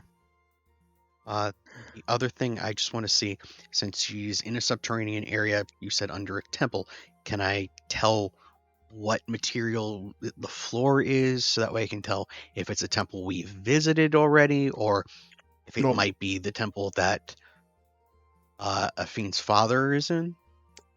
if I said temple, I do apologize. I meant to say Okay. fortress.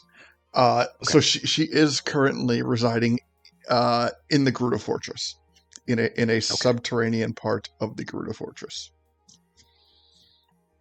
Okay, that's what I wanted to check. And she's alone, correct?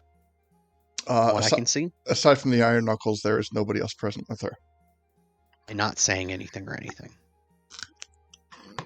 Kind of muttering some stuff under her breath, but it's more kind of what you like are able to insight is what she's stressing about. She's not speaking to anybody. She is not kind of speaking at a volume that is any louder than under her breath. But I'm very good at perception. Can I see if I can hear exactly what she's saying? Not exactly, but you do pick up on a couple things. You pick up on the fact that the word contained is being used in the sense that she is attempting to contain something or someone, and she is concerned that that containment will not hold.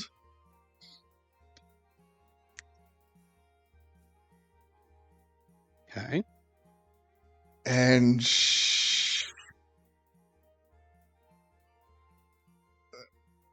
I'm trying to figure out how to word Spill this. the beans, Puck. Spill the beans. These are good beans. These are such good beans. And you witness a spurt of anger as she is also continuing to mutter under her breath, and you get the feeling, or you get through the mumbling something to the effect of, you will not replace me.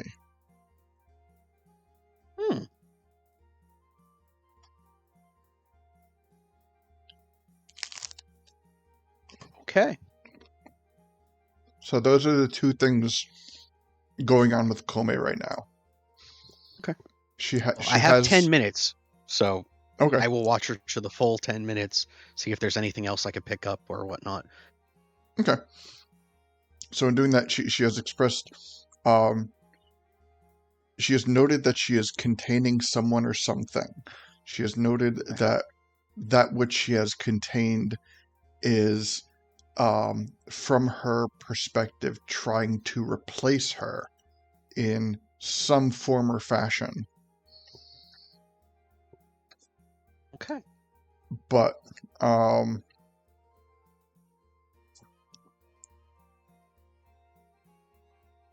than that, really kind of not a whole lot. So you kind of get the impression that her time down in this subterranean area has, at least in this moment, has very little to do with the Iron Knuckles and more to do with her just needing that brief moment of isolation where she just needs to be away from everything and everyone because this is weighing way too fucking heavy on her.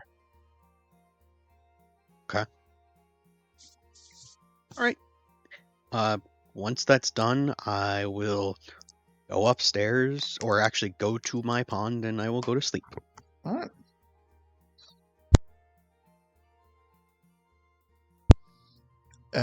Okay, so just double check. Anything for Deacon? Or anything more for Deacon? Nah, nothing past the reading. I don't have anything else. Okay, sounds good. All right.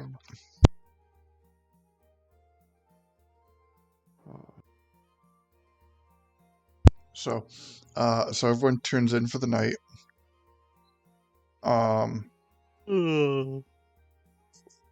Has, as much as I would like to say that you have a restful night, Of course. Every single one of you has this exact same dream, Oh no. but it's based on your own personal perspectives. So, as you are dreaming, you find yourself waking up in a completely blacked out room, and all of a sudden reflective eyes start appearing. First one, then after a moment a second one, and then they start appearing more rapidly, 2, 3, 4, 5, 6, 7 sets of eyes, until essentially you lose count. And then these eyes start to approach you from out of the darkness. And every single set of eyes that you are looking at now is yourself. Deacon is seeing Deacons, Leto is seeing Letos, and Stuffin is seeing Stuffins.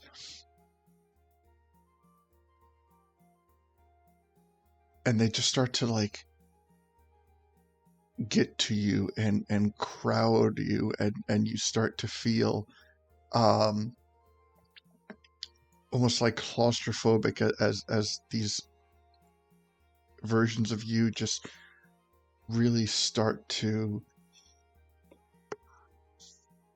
just crowd around you, almost as if it were like a zombie movie. And they're not saying much, but you get the sensation that they are feeling the same thing that you are feeling, and that they are wanting the same things that you are wanting. You are feeling crowded, and you want to not feel so crowded.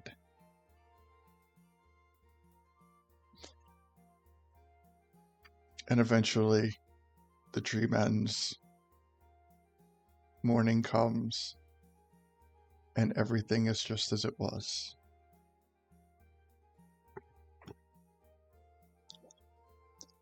There was no dialogue. There was a constant kind of like murmuring, like a crowded murmur.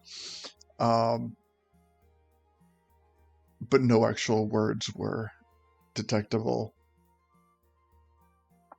But you did feel the essence of what the murmuring was, which is what I had stated.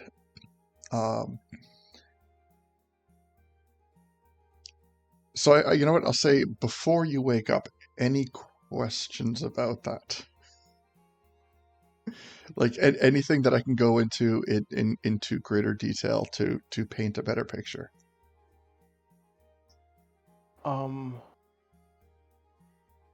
Oh, wait, I think I missed the last, like, 5 or 10 seconds. Could you just... What was the last part of that? I'm sorry. That during the Had- dream, you did not hear any actual words, but there was a constant, almost like a crowded murmur. Gotcha. And that crowded murmur is partially how you experience the feelings of what you were feeling. Okay. Is any of it familiar to me? Like you know, do I recognize anything in this? There is a certain familiarity that comes with it, but like everything is familiar, but also at the same time like part of you, but not part of you. Is it the oh no. Let's see. So roughly, I imagine what Deacon would probably say is something along the lines of, like, you know, is that the other Deacons knocking? Yeah. knocking on reality's door, as they say.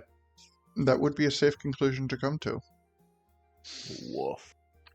And that would fit the explanation Oh, of that there is familiarity, but it also seems different. It is definitely Deacon that you're watching, and Leto and Stuffin respectively. But at the same time, there is still something different to it, which you could safely come to this conclusion that what the stream is the stream is the overcrowding of these personalities within yourself, or these personas within yourself. Just something has stirred them.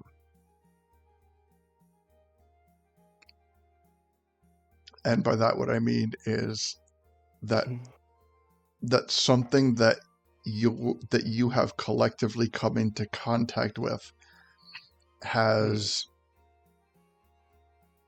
made them realize that they are not destined to be necessarily destined to be imprisoned within themselves. Gotcha. So basically, the dream we had was like other personalities of ours trying to get out, and like basically saying they don't like their crowded position. Not actively trying to escape, and not actively trying to take the forefront and take over your body, your husk. But something externally has made them realize that there is another path, and and knowing that it has caused like an internal stirring for you. Gotcha. That's not good news. No. Oh god, especially not for Leto. Shit. I'm sorry, what was that, Stuffin?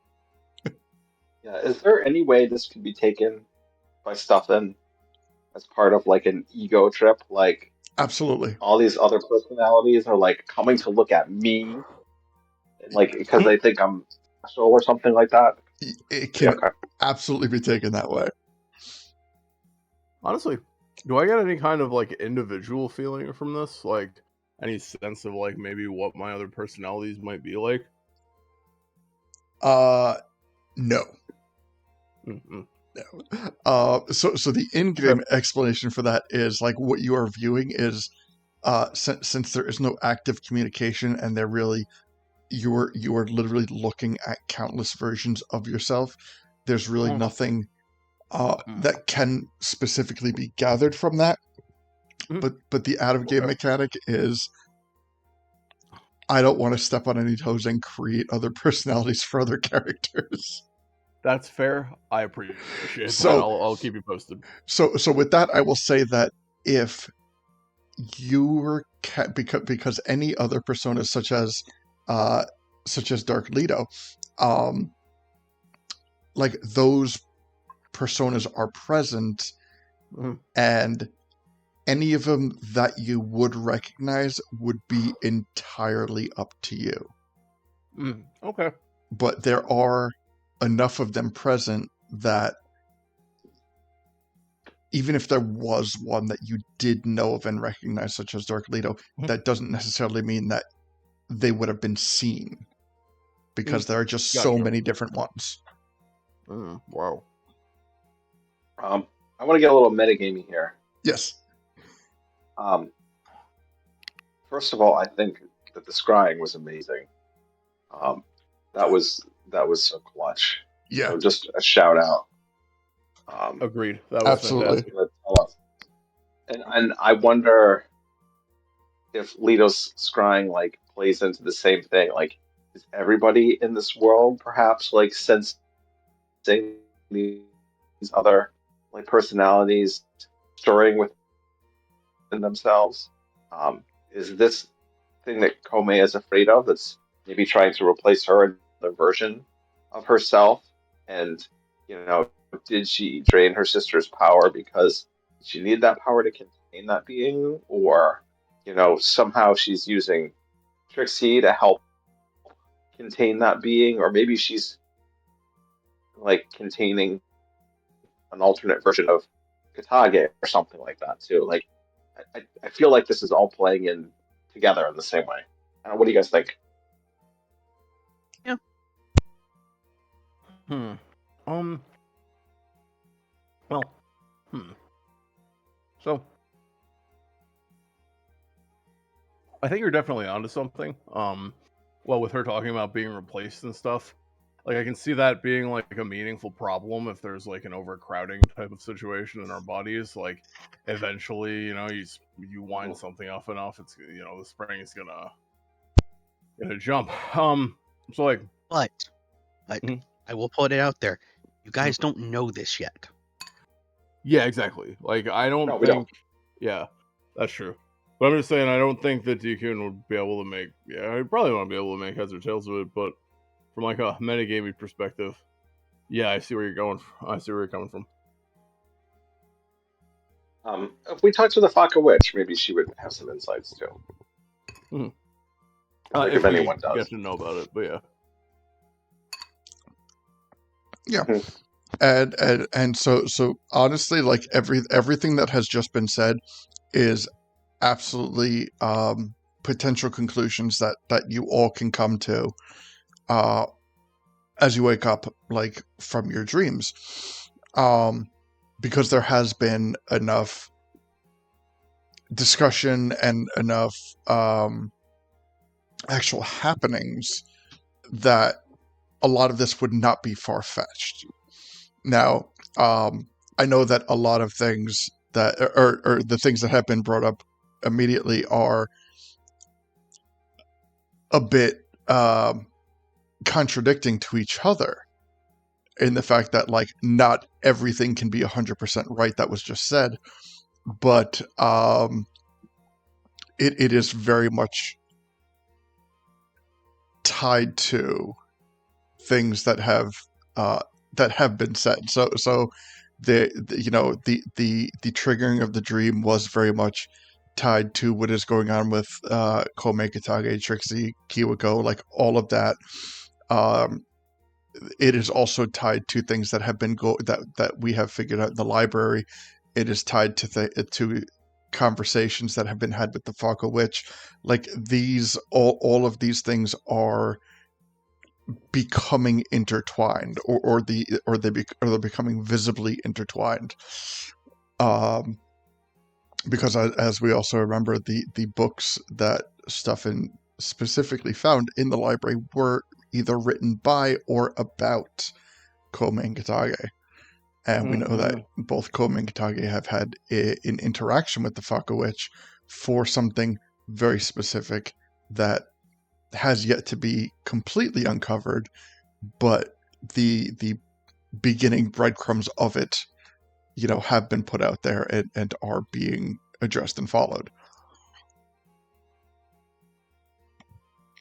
So yes, these are all things that, they're all natural conclusions that you would all come to, and they're all, viable paths that can be followed.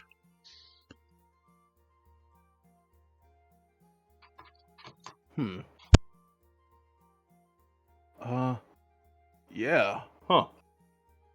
Got a lot of thinking to do, especially for To be me, tiny continued, little right? brain. Yeah. Well, I mean, so regardless, we wake up early in the morning after a lovely dream, Hell yeah. and Um, so Stuffin had Stuffin has mentioned, things he wants to do early in the morning. yes, running errands, getting ready for the grand opening birthday party. Oh, cool. And so for the time being, I will say that Stuffin is running around doing things, and we have. So what is going on at Cedo's while that's happening? Can I Upon just add waking something up, here? Yeah. go for it. Yeah, I think early-ish in the morning, almost too early, he's going to send a message to Leto and Deacon at Cito's saying, you know, party at 9 a.m. Breakfast is provided. Something like that. So maybe that's even what wakes them up. I don't know. Like a messenger delivering that. Mm-hmm. All right. That sounds cool.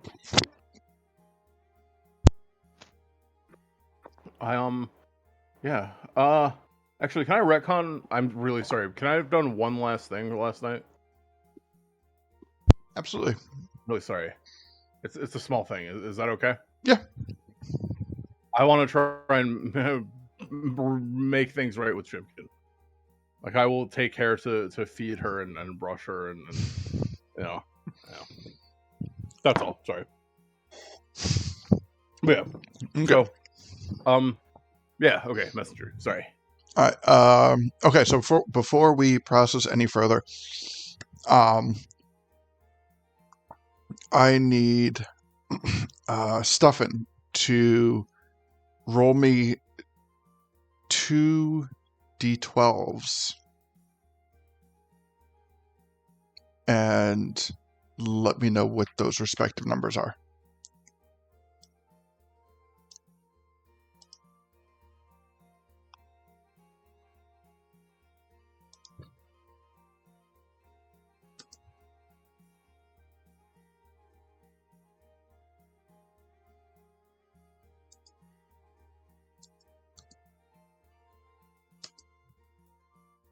Stuffin?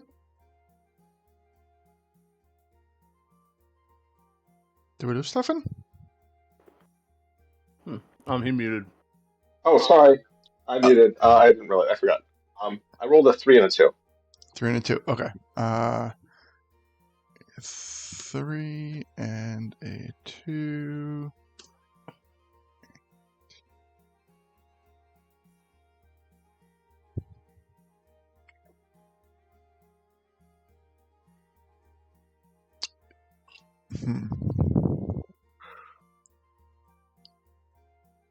Wait. You know what? I'm sorry.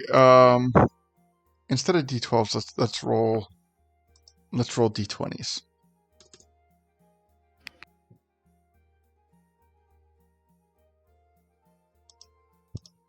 I got a 7 and an 18. All right. A 7 and an 18, you said? Yes.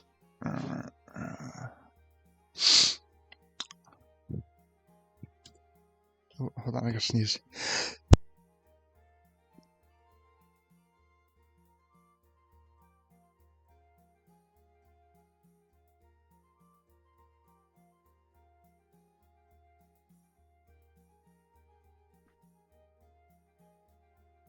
Okay, thank you. Excuse me. Bless you. Thank you. Okay, just running some things. All right. So that being said, okay. So Stuffin runs around, starts getting ready for the party, sends a message out to Leto and Deacon, letting them know about the party starting abruptly at 9 a.m. And what would you guys like to do? So, yeah. I was gonna as Deacon, if he's woken up for this, I imagine he would want like Leto to teach him how to read the words on the letter. Mm-hmm. Okay. Cool. Like maybe we could just get our day of reading time in just like instantly up front. Now that like we've been sent correspondence and I can like learn some of the language. Yeah. All right. So taking an hour to learn to read. Let me make that note. I feel the need to read. Let's see. Players.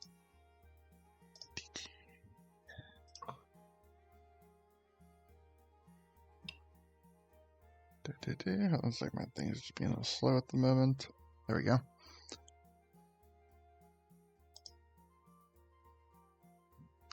Got it. All right. Mhm.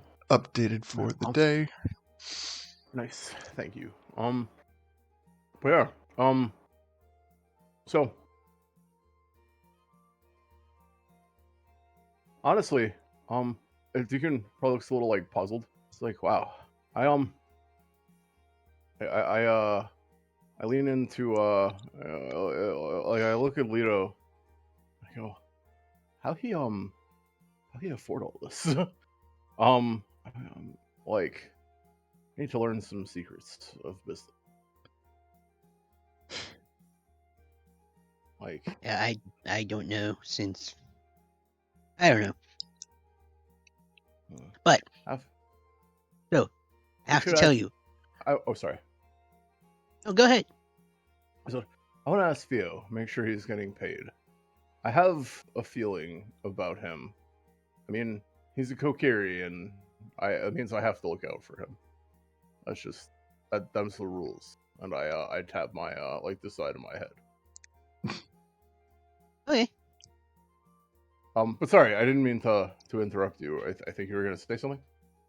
Well, so I did a little bit of scrying last night, and so I proceeded to then fill you in on what happened. Oh, Lito, Yeah. did you have same dream that me had? Yes. Oh no. Deacon like, well, I like his leaves wilt briefly.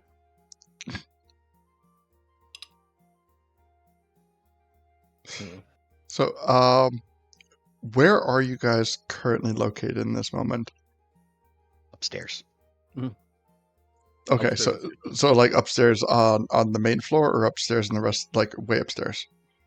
The second floor. Okay, all right, gotcha. Okay, No shit, there's 3 floors. I always only thought there were Oh. 2. There's the basement. Ah, okay, yeah, that makes sense. yeah. There's Sorry. the main I- floor and the upstairs, but the last that I discussed, like you were Yep. setting up the armor in the basement, which is why I worded it that way. Gotcha. I'm not Yeah. gonna lie, I am so used to British measurements because all I play is RuneScape, so that it's like, it's like they do it slightly differently. From the first floor is the upstairs once. Fair. Anyway, sorry. All right, so let's see. Okay, so it's literally just both of you. Okay, I'm sorry. I just needed to personally clarify that. Okay, I'm sorry. Continue.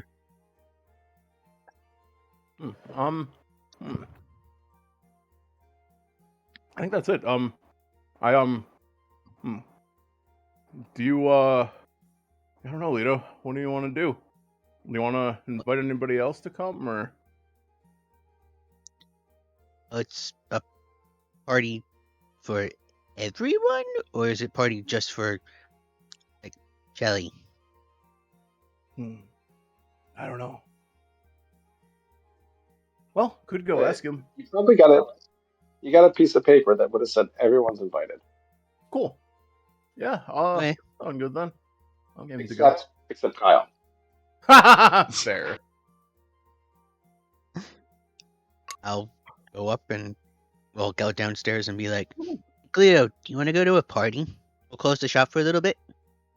Yeah, that sounds great. You want to ask, you know who? I mean, I'll ask. I can demand it as his boss. And she starts like make her way. She starts to make her way over to Isaac, and she gets like halfway there before he raises his head. It's like, I have very important things to do right now. Isaac, I love that. as man. the owner of Cedos, I ask you politely to take this time and go to a party and enjoy yourself. And then, once I feel fit, I think you can go back to work. It's like, I'll go. Deacon chimes in. Fun is mandatory. Like that weird album. It's like, you can make me go, but you can't make me enjoy myself. Deal. Well, I could, But if you don't, then you could die. So I'm going to say I'm not going to make you.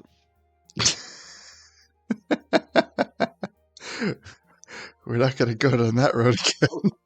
No, we're not. So Isaac does not understand the repercussions of what you have said. That's perfectly fine. Out of character, can I tell you just a fun thing about Lido's Gios? Yes. I mean, probably know this already. Technically speaking, it charms the target for the duration, which means on top of that, you also have advantage on any and all charisma checks you make against that target for the duration of the spell. Like, it just is a fringe benefit to having that effect on them. Oh, so it's like, yeah. So even outside of... They can be unwillingly charmed before they just explode from psychic energy. Correct. And in fact, they can be so charmed that you could potentially convince them to do it, God willing. Nice. So, like, there's that. It all depends on that D20 roll, honestly, but, Yeah. Or if it even gets that far. But still, I just thought that was a fun fact. So you get advantage on all your charisma checks before they die. Nice. All right. So, okay. So, any pit stops before heading to the party? Yes, there's one quick pit stop. Where I need to find someone who has pots. All right. So let's see. Who has pots or has pot? Pots, the actual, like vases type, whatever. Stuff to grow. The things that Link breaks all the time. Yes. Which might explain why there were none probably at the castle. Correct. Yeah. That's actually genius. I think you just made that canon. Yeah. Every day they have... Oh my god. Every day, 20 pots are delivered, and Crow just comes up. Yep, cracks his fingers, takes the sword out, and just... The target prick just keeps him young. His addiction is just settled for the day then. Yeah. Hell yeah. Literally. Okay, so there is a general store right next to Cito's Apothecary. Yes. Yeah, so going into there, yeah, I would Actually, say... I take one step back before we go into the general store, before we leave Cito's, because that's where I would have to go. I'm going to ritual cast, which is going to take the 10 minutes, detect magic, because the last time I went into the general store, they had something interesting, and I want to see if there's something interesting this time. Okay. Okay. That's where I found Ganon's ring the last time. Oh. So. All right. So you go into the general store with detect magic active. And kudos for bringing this up.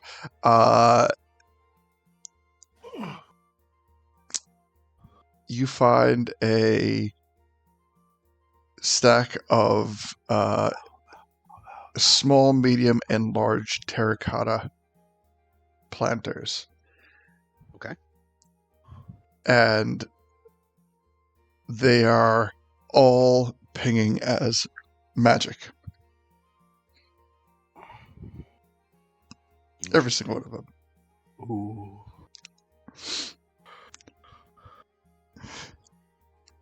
So I'm sure these are in D&D Beyond someplace. What was that? I'm sure these are in D&D Beyond someplace. The cursed planter of Oh no! or something like that. Oh no! They could be. This would be interesting if that's what I think they are. That would be fucking sick. It's yes. Not. It's no. not. I would be like, that's amazing. You can identify them if you so choose. Sure. Let's see what they are. Oh, You don't have identify. I do. I have the identify and the pearl and everything. Yes. All right. So I can. I'll identify them all. Okay, ritual cast, if you don't mind. of course. Okay, so while the 10 You okay minutes with that, Lito? so Okay, cool. cool. Making sure. so while that 10 minutes is going on, does anybody is anybody going to peruse around the store looking for anything else before I get to what kind of pots they are? Yeah, I'll look around to see if there's anything else magical, or just I'm gonna probably need dirt. See if they have like potting soil. Okay. There are some bags of potting soil. Other than that, there's a couple of weapons. There's a couple of um, pieces of armor. Nothing really looking all that great. There's various items of clothing. One thing that may be of interest outside of the pots is um, our specifically 2 arrows with hollow glass arrowheads. Cool. Any thoughts on what that could potentially be used for? Have a couple. Oh, yeah, I do. And it vibrates and everything. It's enchanted with a thunder enchantment that makes it go back and forth really fast. I think we're on different pages with that. Okay. I got nothing, bro. I was thinking poison, maybe putting acid Wait, what's in exactly one. was this again? Yeah. What was that? What exactly was this again? Uh, Because I got confused between your description and Deacon's guess about what this was. I'm like, oh, it 2 arrows or bolts, completely interchangeable. With the arrowhead being made of hollow glass, as if it could be filled with something. Yeah, I misunderstood where you were going with the hollow glass. Something that maybe somebody has specifically 2 possessions of that could be used for venomous purposes. Oh, what? Like inject them with the serum at a distance? Are you fucking crazy? Yes. On both Holy accounts. shit. That sounds fucking hilarious. Honestly, if you ever need an instant disintegrate after death, I mean, it's valid. Holy shit. All right, so there's that. I wish I could read. Fuck. So that kind of peaks. Nothing of magical purpose beyond the pots, but as 10 minutes pass by, you are able to identify the pots as self-repairing pots. Cool. Yes, and since you're taking such a long time to examine these pots, the shopkeeper calls out and he goes, "Ah, I see you have an eye for fine craftsmanship. Those babies right there have brought me in a pretty penny." It's like, the guards come, they buy the pots, they just keep breaking, and they bring them back. Say that they will. I give them a partial refund for defective pots, and they fix themselves, and I sell them all over again. I respect the hustle. I say I too am a salesman. I detail to him my travels, of which I'm a potion vendor. I used to I regale him with tales of potions that I've made that that are used to do very interesting things, like enhance the quality and taste of food eaten alongside the potion, in such a way that if you pair it, it will fill you with vigor and renewed happiness. Ah, It's just alcohol. I don't say that to him, but I'm just, yeah. it's literally just a bottle of wine. Well, you've come a long way from what you originally sold. I I literally used to just sell kombucha as magical potions. Yeah. Nice. Anyway, So but yeah, I I say, from a salesman to a salesman. Actually, do you mind if I talk while I'm doing this? I'm sorry, I shouldn't have. no, go for it. Okay. Do you mind, Lito? Is that okay, or did you want to No. finish first? Thank you. Just Can I making do sure. one quick little thing before you continue? Yeah, absolutely, bro. Absolutely. Fuck, I'm also looking for a flower can or like a flowering watering pot. Okay, yeah. Something incredibly garish looking. Like it's so Yeah. cutesy that it could make you throw up rainbows. Love that. Okay. And in describing this to the shop owner, he kind of like reaches behind the counter, and it kind of resembles a watering can, and it is a watering can, but it is shaped like a cartoon bunny that is bent over, and the watering spout is his butt. So yeah, I love him. it makes like a thing of water just kind of like arc and sprinkle out of his butt. Perfect. Okay, go back I to love Decoon. him. I love it. Okay.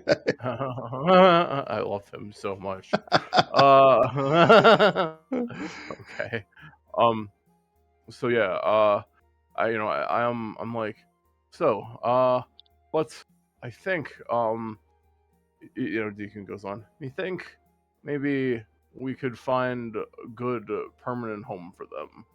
Of course, with all the ours tend to get a little broken sometimes too. But well, they're a gift for someone who desperately needs a kind of security that I think only your pots can provide.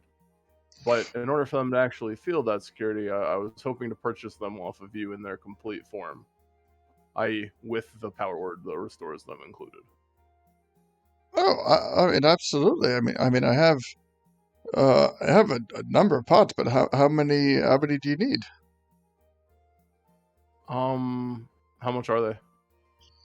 I guess the small ones, which are kind of like handheld, looks like they hold about 8 ounces. He goes, those are Mhm. about 10 rupees a piece. The medium ones, which maybe hold like 3 times that, are 25 a piece, and the large ones, which you, Deacon, could probably rest in comfortably, are 50 a piece. Okay. Let's see. What were you thinking, Lino? Maybe like 2 medium, 2 large. I will put it down. Well, I was going with the fact for Ken, I was gonna get a couple of like medium ones, like 4 of them, so that way I have 4 different plants in mind. Ah, okay. Okay. Yeah, I would happily buy the 4 medium. You said 25 a piece. Yeah.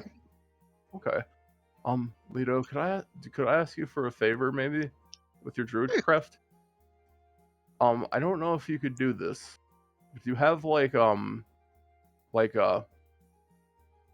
I would really like to find a little statue of a Deku scrub, or like if you could get one out of wood, maybe. This might be easier said than done. I wasn't sure if you could like sprout a tiny little tree, and then I could put little chia seeds on it that would sprout and become my leaf. I can probably do that. I also am skilled with, carpentry tools, so I might be able to make it for you. Oh, that would be great. That would be a fun downtime project. I would love Okay. to give him a little something.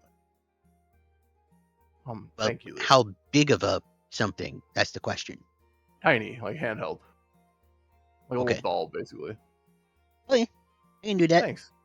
Thanks, Lito. You're the best. Mhm. But yeah, here, so, yeah, so, I'll put down 100 rupees for 4 medium pots and 10 for a small one. Sounds good. All right. So he Lito, feel free to add those to your inventory. Okay. Thank you. And then he writes down the word to activate the reforming, and he kind of like folds it in half and slides it over to you. And as you unfold the paper, it reads in all caps, H Y A H with 3 exclamation points. Ooh. I love that. Yeah. I fucking love it. I know it's not what you're talking about, but I have that. No, yeah. I can't find the fucking link. I tried to find that sound effect. It is hard. Really? Yeah. No, I swear, dude. I fucking tried. Uh, I don't get this, by the way. This is something that I missed. what's that? HYHH. Oh, it's this. HYHH. It's what Link says when he does like his power attacks. Yeah. Yeah. Oh, okay.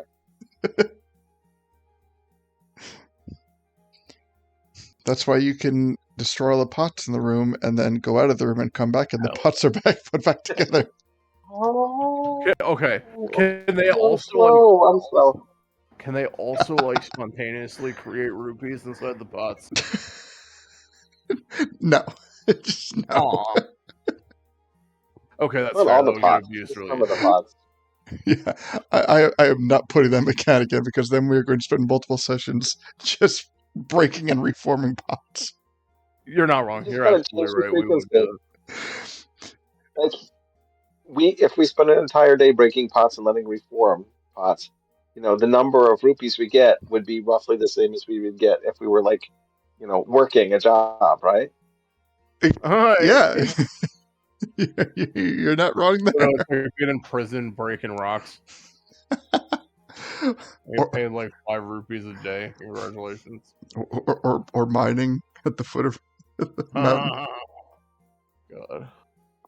Mm. Oh man. So the other thing is I need to see about potting soil for them, and I want to buy the watering can. Okay. The potting soil is 5 rupees for. It's enough potting soil that you will use about half of it to fill up all the pots, so it will leave you with plenty extra.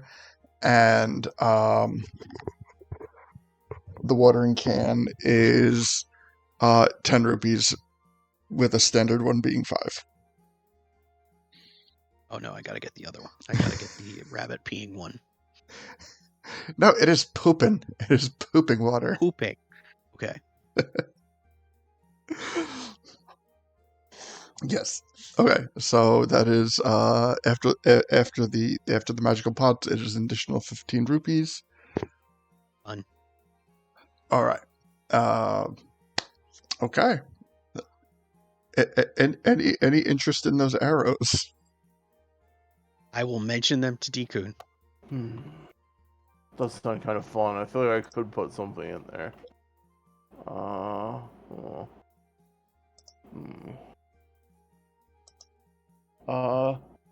Let's see. Yeah, how much does he want for them? Those are 25 apiece. Okay, I'll take them. All right.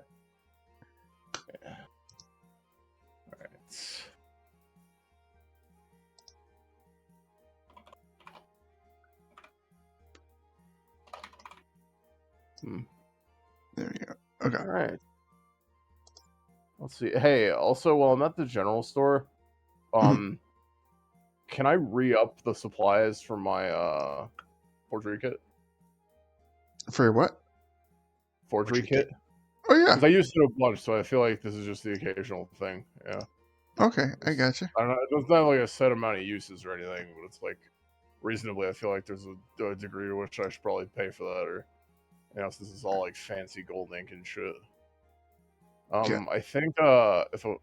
If you want me to pay a full cost of a forgery kit, I think it's like 15 GP. So I wouldn't say. I mean, you can buy a whole one if you want, but I don't think you used an excessive amount. So I would say like half the price of a forgery kit. Okay. Yeah, that sounds good. I just want to be on top of that. So Yeah, yeah, I'll mark off 75. sounds good. Just like so I have like the proper inks and such. Yeah. Actually do have a vial of poison. That's kind of fun. Let's see. Sorry, I'm just checking a couple of things. Huh. Does he also have any party supplies by chance? Like hats specifically? Yeah. He would have plenty of let's see. Actually, I have a set of 20 party poppers and 30 sparklers. Oh, but is that left over from the winter thing? Yes. Oh my god, I love it. Um, I have had literally sparklers in real life that I sat on for like 6 years. that's They awesome. still kind of work. But you know what? Lito does bring up a good point that the general store probably being the place to find party supplies. Uh, I got you. I just wanted to offer them to him, you know. Oh, yeah. Yeah. so you know what? Just let's put Stuffin in there too. As this transaction's going on, like Stuffin comes in looking for party supplies, and he finds you guys already shopping in there. Okay. Hey, Stuffin. Hi, Stuffin. Oh, hey, how you doing? Good. What you buying? Found some Pretty cool okay. stuff. How about you? Getting ready for the party, the birthday party. I realized my store was born yesterday, and so Wow. we're celebrating a good old birthday party. Some Sounds good. surprises. I pull a party popper in the middle of the store, and I hand him the hat. It's exciting. Yes. That's I always wanted to hand one of these out, but yeah, you can have the first hat. Here you go. Sorry. Anyway, I'm gonna yeah. put that hat on my head. Yeah. It's yellow. It is a yellow party hat. Anyway, sorry. For the interruption. I was trying to be funny. Nice. No, I love it. I'm glad that you guys are into this. I am. We're gonna throw a bash. Yeah, roll a bash. Hell yeah.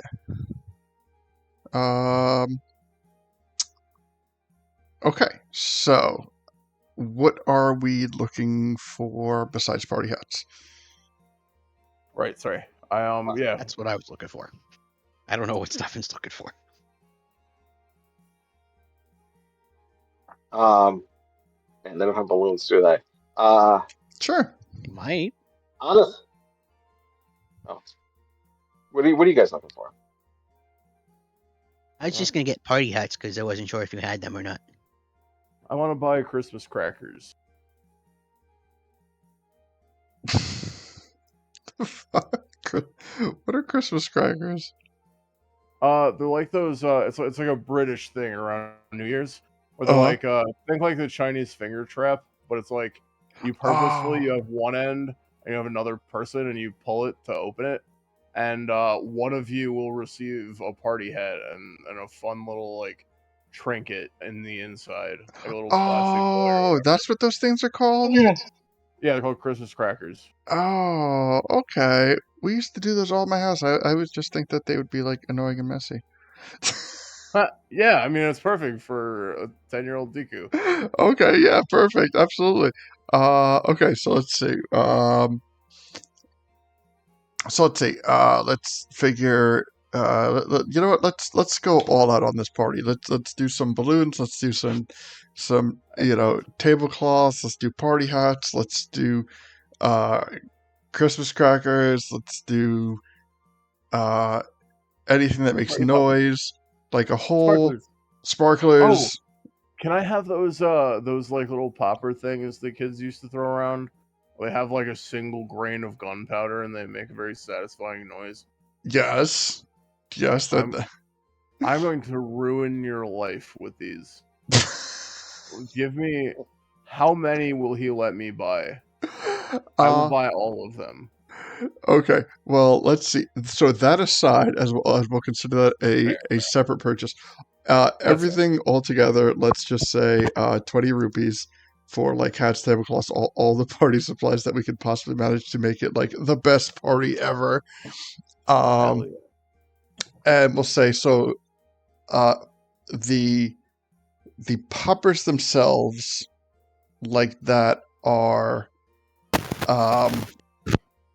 Perspective, like 50 or for like $1.50. yeah. That So was before COVID. let's see. So there's a box, and a box we'll say has 25. Mhm. And let's see. I'm gonna roll a d20 to see how many boxes he has in stock. Okay. And at 1 rupee a piece, he has 13 boxes. I'll take all of them. Thank you. All right. So 13 for rupees? yep. So 13 for the poppers and 20 for the party supplies. Perfect. All right, I will mark off for the party supplies. Party spending. There we go. I want to get a big old banner. That one's on you. Let's say banners included in that. Banners in the party supply box. So this banner, I think maybe they have like a grand opening banner, and he gets it, but then like gets some paint and crosses out the word opening and paints over, and it says grand store birthing day. love it. Love it. So I gotta ask, Stuffin, Yes. how are you like paying these people? Like I said, like Deku is asking, like how much you? I heard you like hired them and stuff. How are you paying them and stuff? Like I mean, I got some. We've been getting some money, you know. Mm-hmm. Like, haven't you been like a little conscientious with the money that you've gotten? No. Oh, Sorry. yeah. Like I look at the character sheet, and I've got quite a bit of money. Oh, to be honest, I mean, there isn't a ton that I've spent it on before today, but most of this is it's kind of upkeep and stuff. So I'm just curious. We should talk saving and investing at some point. That's true. That's true. Actually, that would be cool. Like, do some actual forging is investing. fun, but you know. Definitely. True. I do have 10 money. Fuck. So as that conversation is being had, from a conversational standpoint, do you want me to interject with the mechanical standpoint? Sure. Okay. So we are running technically two separate operations out of this jewelry store. We have one that Theo is running as he is looking for and trying to sell and accumulate merchandise off the street. And we have Shelly, who is actually manning the shop and selling that in the secondary way. So they are paid 16 rupees a day. And every day I have at some point over the day I have Stuffin roll his d20s. Those d20s is how much money each of those separately bring in a day. So as it stands right now, we have run 3 day. I believe it's 3. Hold on, let me bring up the notes. 8. Oh, okay. So we have been running 2 days. I'm sorry. So today was the start of the second day. Yesterday was the grand opening. Thus far, so far, Theo has brought in 11 rupees worth of transactions, and Shelly has brought in 31. The shop has cost them collectively 32 rupees, which means that the shop as of today is running a 10 rupee surplus. Cool. Because don't forget, I put down like several hundred rupees, or I forget how much. It was a lot though. For like 6 months of rent and stuff. So like that stuff is all like paid for a while. Yes. All right, just making sure you factored it in. Yeah. So it's like yeah, right now, I mean, honestly, if in game, I do not anticipate the campaign to last chronologically 6 more months. that's fair. Yes. So as far as like just for like my mental note taking, the Understood. rent in the jewelry shop has been paid, and however that can need to happen is a player to player interaction. Understood. So I am I was simply just keeping curious. track of like the day-to-day cost and the wage and income of the jewelry shop. Okay, thanks. So I yes, get curious about some of the mechanics and stuff because like I Ken has been very generous with me, so if yes, there's like more investment that needs to be done, like, sorry, well, I could probably have talked him into doing something.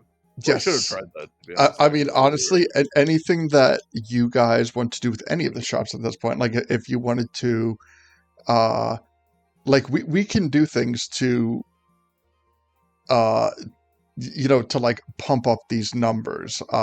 We can, and that goes for any of the shops. We can keep, so like early on, I have spoken to oh Deacon and Leto about like what the aim of their shops are. yeah, And neither of those shops are specifically for monetary gain. We have Cetos that is producing, um, being able to identify reagents and create potions. We have we have Deacons that is designed for, um, a support role in the fact that like you can create armors and enchantments and things like that. But a jewelry shop as it stands right now is a money generating endeavor. okay, cool. That's good to So know. yeah. Perfect. So for that reason I am not keeping monetary tabs on Cetos and Deacons because their Okay. purpose is other purposes. But yes, the jewelry shop I am tending to. Okay, that makes sense.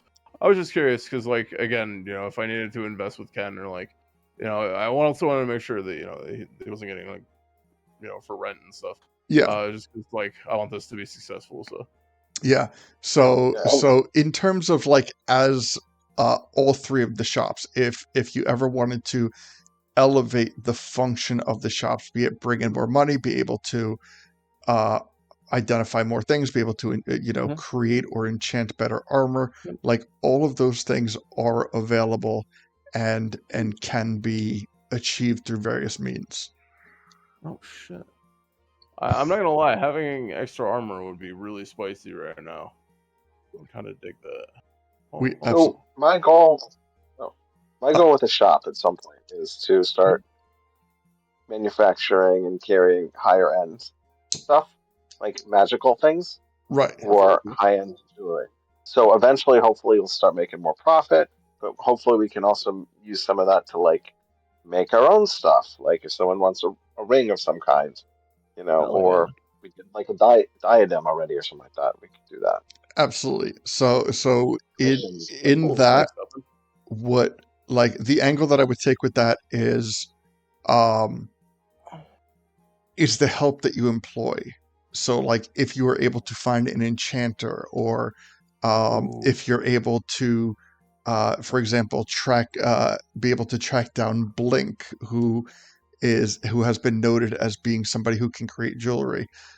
These are people that can either bring in extra income or bring in an additional function to the shop specifically for that. Okay. Cool. We can grow it. That's cool. Yeah. I'm sorry, Stuffin. I hope you don't mind me. I just, I'm. No, and quite honestly, I think when I started this character, I didn't fully understand the financial system No, because it's okay. my character sheet says I have 720 gold, and Oh. over 1,000 silver. Oh. But Huh. I don't know if Um. I screwed something up at one point. Uh, So for I what it's worth, definitely, yeah. sorry. Rupees are basically a silver piece, is what I understand, right? Yeah, Yes. 1 rupee equates to 1 silver.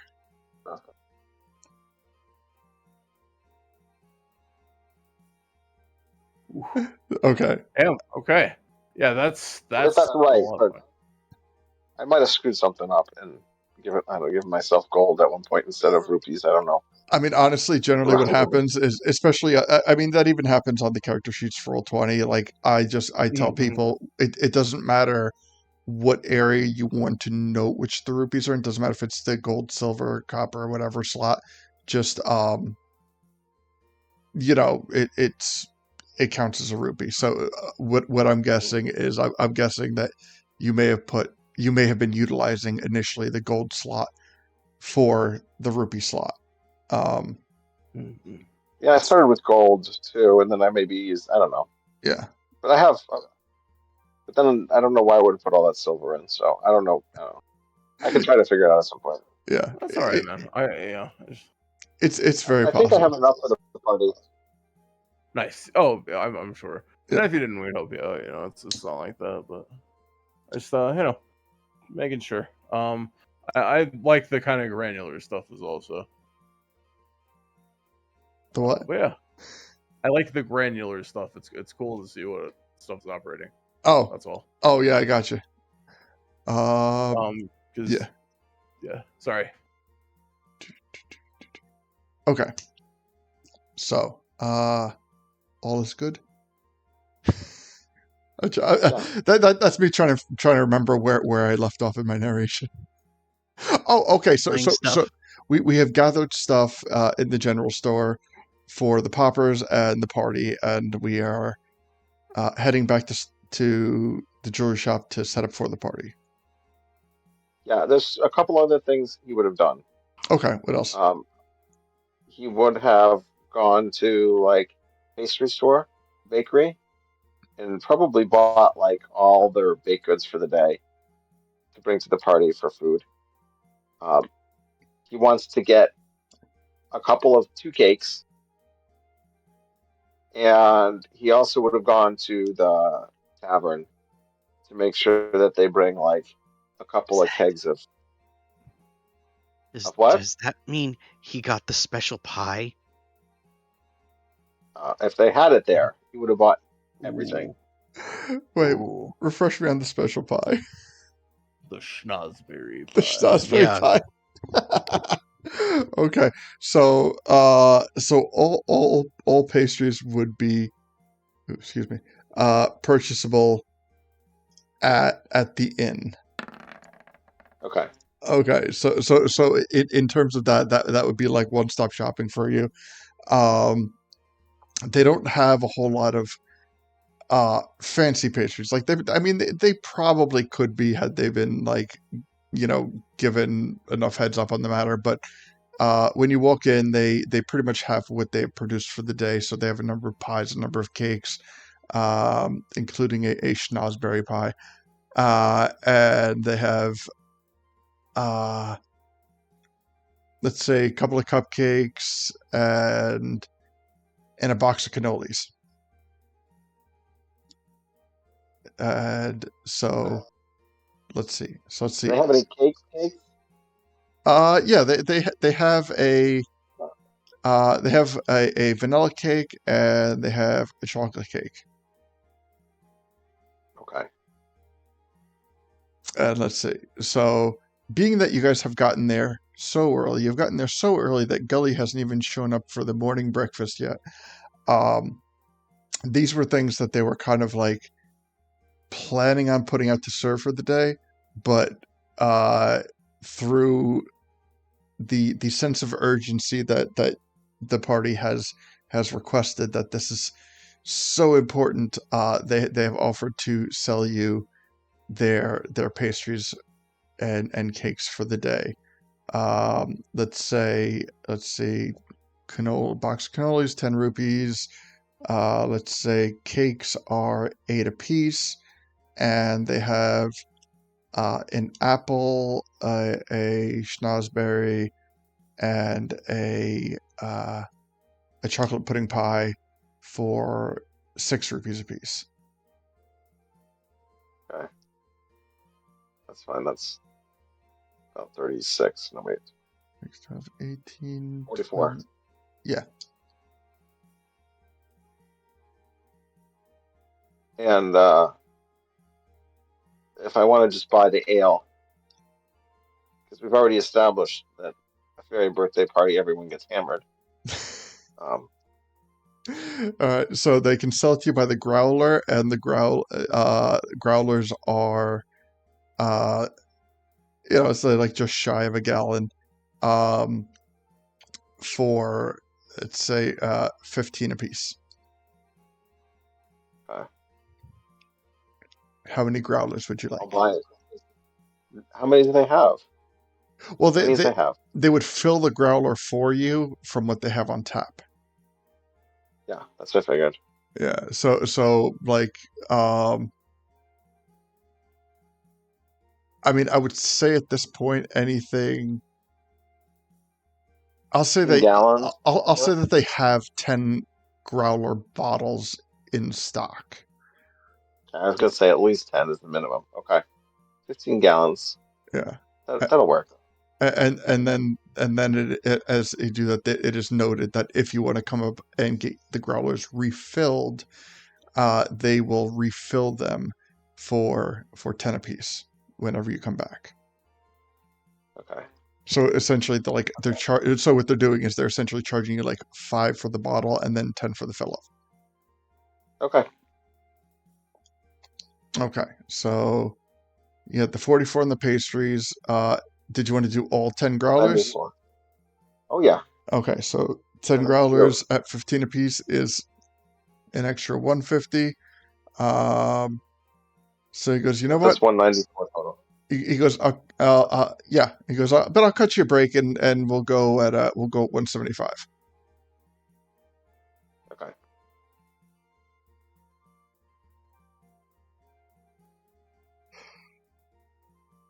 Good man. Thank you. You should come. You should come to the party. Well, I mean, honestly, I'm kind of waiting for my best customer. He hasn't come through for breakfast yet. Well, he's gonna maybe have to come to the party because they just sold me all the food. Yeah, I mean, I guess you got a point. Bring us there. Bring him there. Yeah, it couldn't hurt to stop by. Yeah.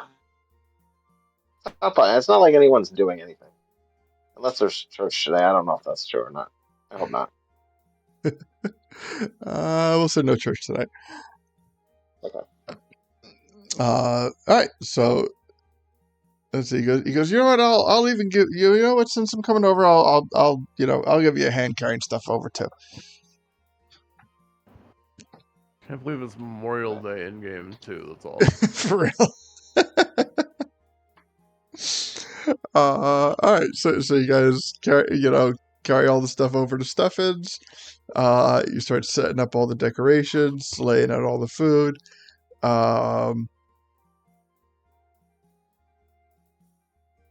Any thoughts before I go interjecting NPC conversation? Head empty, no thoughts. All right. No, sorry. Honestly, yeah. Oh man, I could do something that surprisingly I have not done in a very long time. I was gonna say there's something missing from this equation, and Yeah, right. Like, I know what. what I was know what that? it is. What's that? Entertainment. Yes. Yeah. We need Music. We need music. Yeah, we need some jaunty tunes. Honestly, hey, I gotta put together a little performance. I'm going to cheerfully cheerfully be the performance for the day. I have a couple of ideas, a thing or two. All right. What? So, I need a little bit of time to set it up though. Well, probably have at least, I don't know, we have an hour before things start. Perfect. Okay. So, tell me, do you already have the place like the fuck? Nice. I love it. I love it. Excellent. Excellent. All right. So yeah, excellent. Anyway, so whoa. Ah! Oh no. Oh no, that's not what you want to hear. It's not that kind of party. Oh, damn. Sorry, read the room wrong. Sorry, who invited Sarah? Fuck, who invited Paige? Love it. Oh shit. Okay. So if anything's gonna get us kicked off of Twitch tonight. Hell yeah! All right, now someone just has to spread a bunch of obscenities and it's a game. All right. Anyway, all right. So, shit. Where was it? Oh yeah, performance. Yes. Okay, yeah. I can take this one. Here, give me yeah. But I mean that I need some in real life time as I prepare for the performances. Fair. I need me a minute. I will guide you just in case, because I don't want you to have Hell bad yeah. luck. Thank you. I appreciate that. All right, so let's see. All right, cool.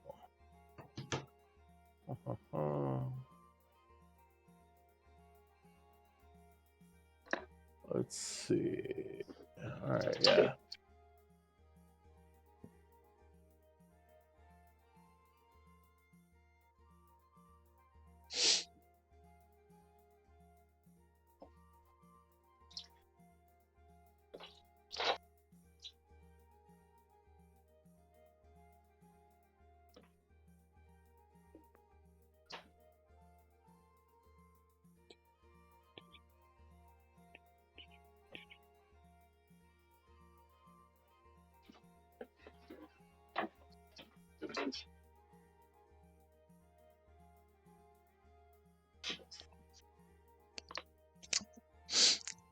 All right.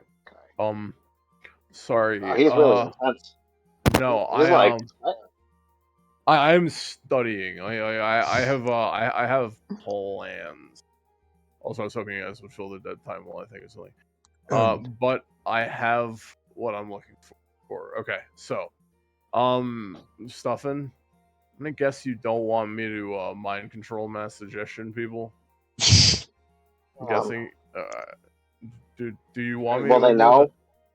Okay, cool. Okay, well we'll do that another time. Okay. As long as I don't know, I guess that's. That's fair. So, okay. So right now, like the jewelry shop, has it been painted or anything like that? Like, what's the situation? Like, I just need to know physically what it looks like. Well, yeah, I was gonna say, explain it, Stuffin. Yeah. No, I think they've done the shop up nicely. Like that was part of the prep work, is getting everything clean. I don't think it's like, it probably doesn't look as like high end as I eventually want it to look. Uh-huh. It should look pretty decent. Okay. You Hell know? yeah. So do you know like so if you don't mind, I'm gonna pretty the place up a bit. Is that okay with you? Or do you want me to like kind of leave it as is? Go for it. No, you can Okay. clean it up. Perfect. So, I would like to kind of approach Stuffins, and I'd like to kind of look inside, right? And like, okay, give me, so I'm gonna spitball here a little bit. So if you want to add things, Stuffin, we can talk this out a little bit, okay? Mm-hmm. So, today, just to make the party be particularly intense, um, I'm going to come, as I approach and get ready for the party. I have my little I have a lute, I have a lyre, I have a little I have a flute, um, and yeah, so I would probably use thinking if I'd use the Minish flute for this, I probably would, because it looks cool. So there's that. Uh, anyway, I will play what's the minuet of the forest or something like that. Mm-hmm. Minuet, is that it? Minuet of forest? Yep. Okay, cool. And as I do so, what you kind of see is that like steadily, like it starts from the ground up, and it covers the entire structure of the building. Um, as I cast a particular spell, I'm going to describe it, and then I'm going to tell you what it is at the end. It's just like how this happens. So literally starting from like the ground up, literally in like a perfect like area around it, you see all of the colors of the brick and the paint like just get more vibrant. Like you watch as slowly like the ink fades into more or saturates into more vibrant colors, up to the point of like the bricks are picturesque, like no blemish whatsoever, no fading, nothing is weather beaten, and it's just like the picture of like the red. Like, what color do you want your building to be? I'm not gonna say red necessarily, but like what color do you want it to be? Like just If I'm stuff. going thematic, you Yeah, can't hear me? Okay. yeah. No, If sorry, I'm sorry. I going, was just saying. What would you think? Yeah, sorry. I think it needs to be pink. I agree. Okay, that's perfect. So the reddish like kind of coalesces into a more pinkish color that you see just kind of like it starts off slowly like around the ground, and then you see that in one quick motion, just the entire walls and paint on the inside, in the blink of an eye, are suddenly turned to be a very vibrant, not garish, but like pastel pink. Like on the outside, it's a lot more vibrant. It's a more vivid, like almost hot pink, but on the inside, it's a lot more moderated. It looks like the kind of pink you'd see in a nice vase or a nice flower.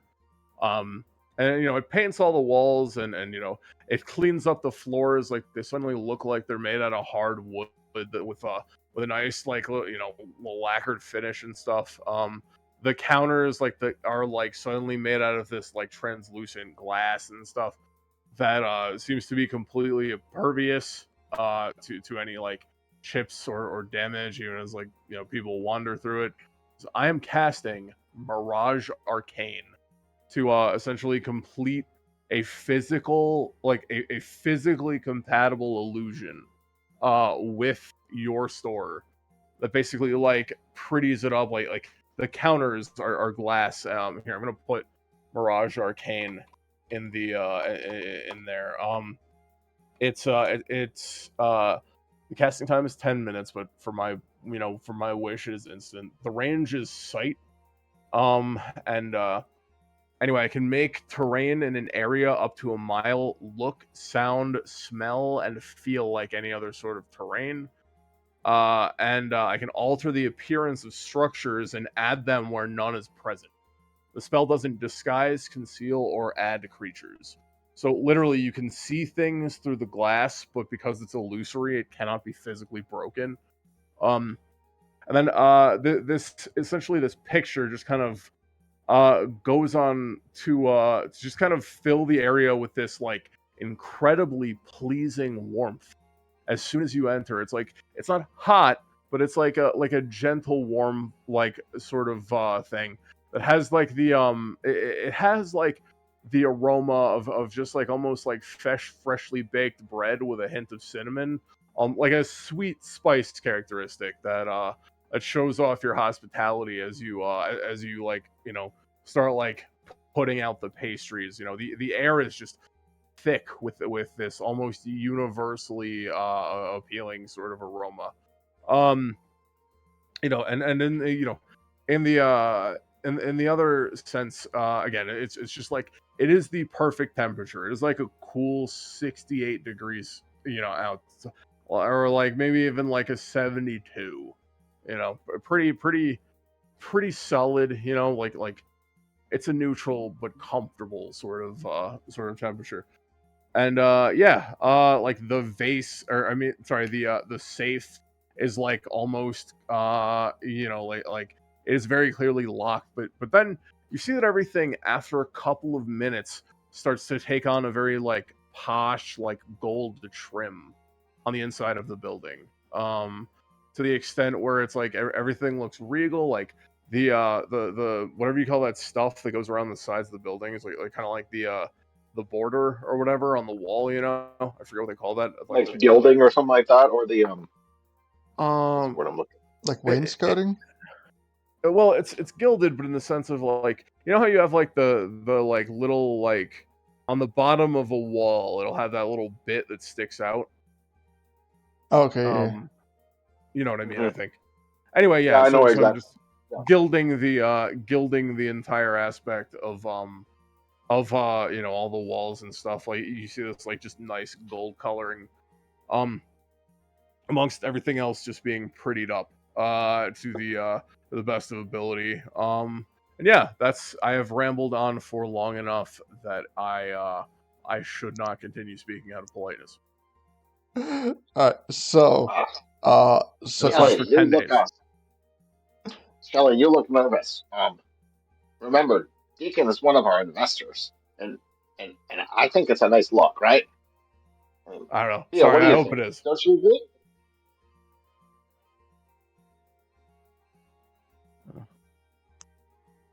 Yeah. Jesus. Or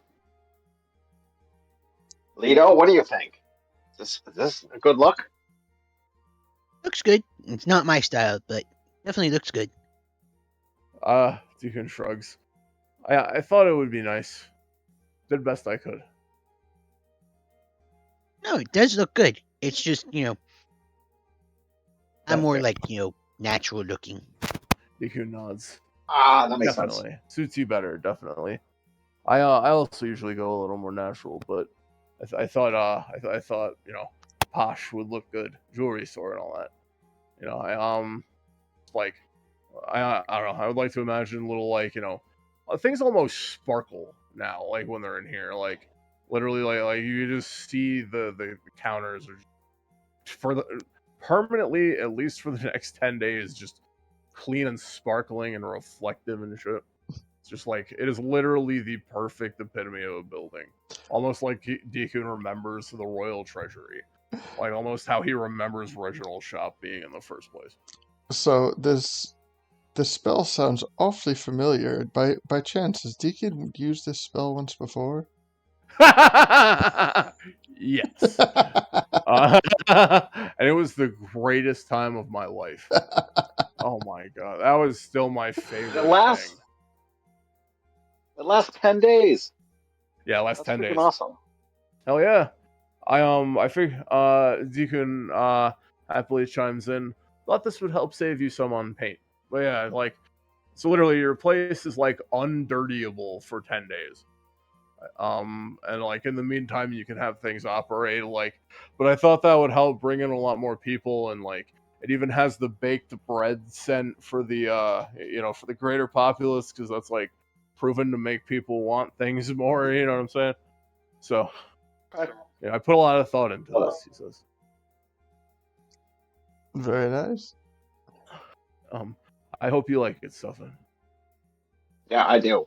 Um, the one thing that I want to be a little conscious of is that we have a safe someplace in the store. I don't Yes. know that we've moved it. It could be heavy. I don't want anyone opening that. Okay. So it's got like, I don't know, tablecloths or something on it. Like it doesn't look like it doesn't look like a safe. I could paint it pink Yeah. so that it's part of the wall. Like just cover it with the same paint color as the wall. Sure. Like That's just fine. That works. kind of painting over it might, gotta hide it a little bit from like prying eyes. Yeah. All right. So the party's a big hit. Everyone's invited. You see a whole bunch of familiar faces. You see a whole bunch of new faces. Now, question: Are you? Well, you know what? I'm not even going to ask. So, question: Are you guys kind of like staying together? Are you kind of spreading apart and mingling? What's the general layout that I'm trying to envision? Honestly, I plan on probably us sticking together, but that's just my usual assumption. All right. I don't Well, know. are you What do playing you guys music think? though? Yes, I guess that's true. Yeah, I would be playing music, so I guess I would be apart from everybody. It was like, yeah, I'd be playing on my little flute. Okay. What about you, Lito?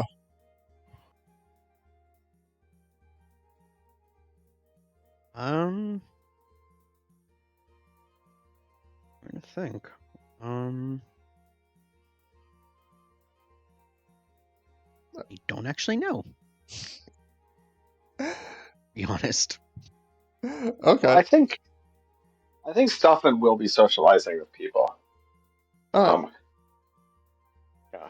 Sounds good. Okay. So as the party's going on, we have Deacon playing music, and I would say even like some people that just kind of like join in with him. Playing the Milk Bar theme. Um,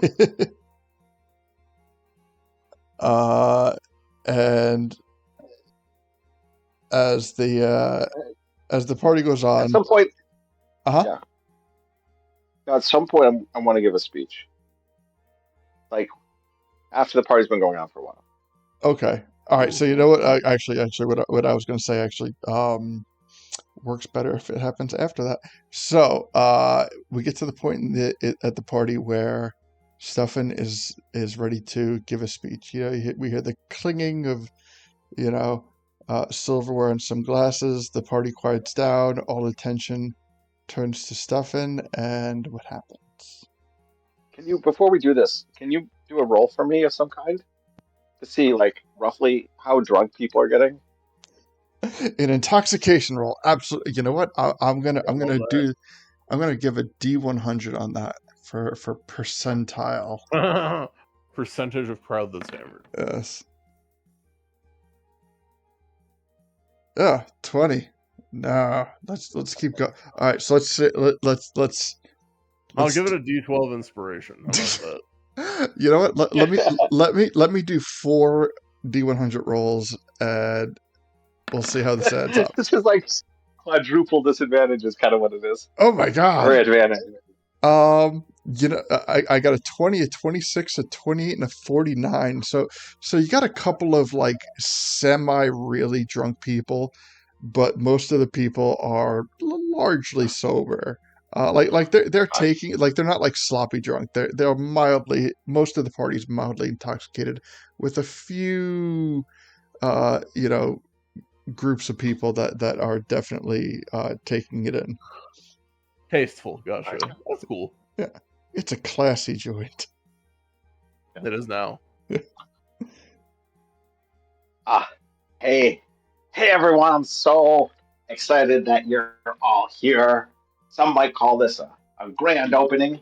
Yesterday was our first day in operation, but I think of it as a birthday party, a grand birthing of a new shop of beautiful jewelry that would not be possible with all of these wonderful people who helped to literally conceive of this new birth store. There's Deacon out there, an investor without whom I would not be here. He's playing his instrument. Can we all give him a round of applause? The party gives a massive applause. Deacon blushes and he just goes, "Arigato." There's Theo and Shelly who are going to be manning the store on a day-to-day basis. They have been awesome so far. Guys, wave hello to Theo and Shelly. They both sheepishly wave, as Theo seems to make a minimalist attempt at obscuring his face, possibly out of shyness. Now, this kind of party, if I had thrown this in the town where I grew up in, place filled with fairies, everyone would be drunk and nude at this time. I gotta say, I'm really impressed. So far, you guys all seem to be enjoying yourselves, but there's no one that's like rolling around naked on the floor yet. So just know that I won't be offended if that happens later on. Feel free to continue partaking. Um, we do have this beautiful cake here, and actually, I have two beautiful cakes. And he reveals these cakes, and one of them says, "Happy birthday day, uh, for Stuffin's jewelry store," and the other one says, "Happy birthday to Lido. Happy birthday to Deacon. Happy birthday, Stuffin." And he says, "Listen, we don't exactly know when everyone's birthday is and how old everyone is, and we definitely don't want to cut open Deacon to find out how many rings he's got. But Nobody wants that. No. Deacon was dropping some hints, I think pretty darn close to his birthday, and Lido is just he likes celebrating his birthday whenever he can. So it seems like the perfect time to celebrate all our birthdays. And here I am celebrating my birthday. Kind of lose track of how old I am sometimes, but today I happen to be. Let's see. Today I happen to be 18 years old. That's what the dice say. D100. I am 18 years old today. Excellent. Next year I'll be a totally different age. I am sure. So Love that. That is a low DC and an insight check.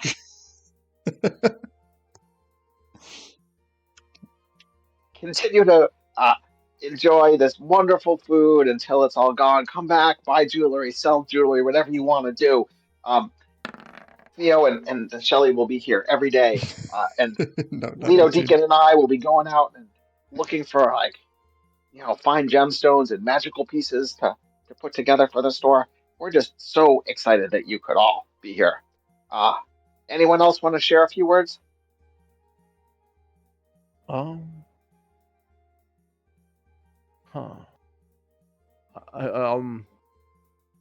not gonna lie. I feel like I probably talked too much already. I don't want to bogart anything. Otherwise, I would say a thing or two. But yeah, sorry. I don't want to.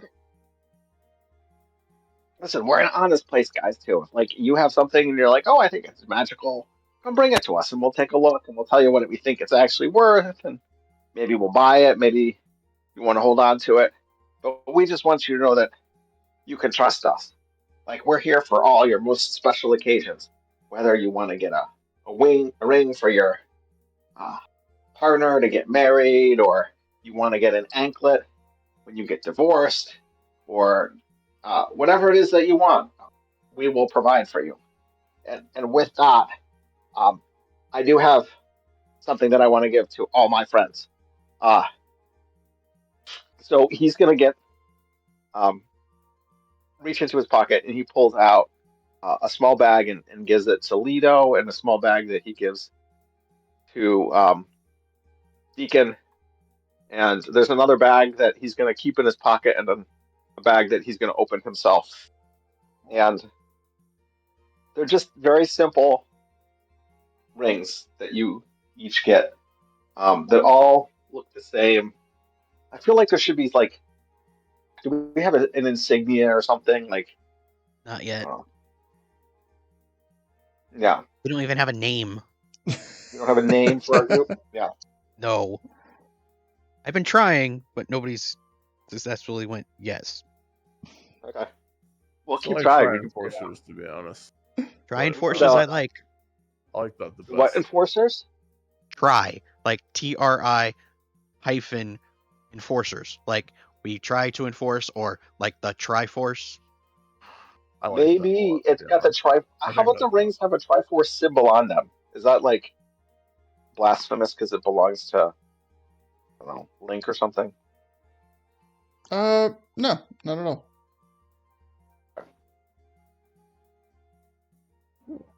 But some things. Deacon smiles as he like he kind of like plays with it a little bit.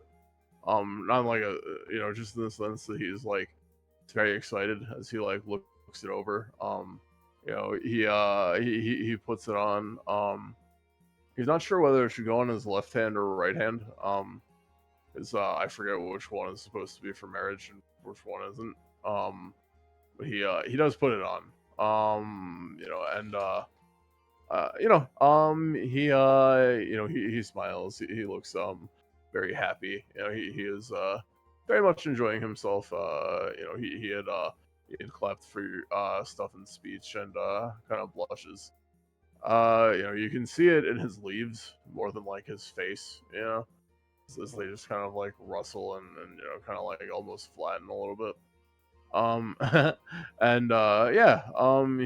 He puts it on and says, "Thank you, Stuffin. I really appreciate Yeah. it." Um, Well, hold on to it, and I'd love to enchant it with some magic too. sound great. That sound great. Thank you. Arigato. What's that weird language you're speaking? Biku. Sorry. Oh, okay. Arigato, Mr. Picobato. I love it. I love it. Gotta get Robbie to make a Robo Deku next. Sorry. Something like this, maybe. So, Yeah.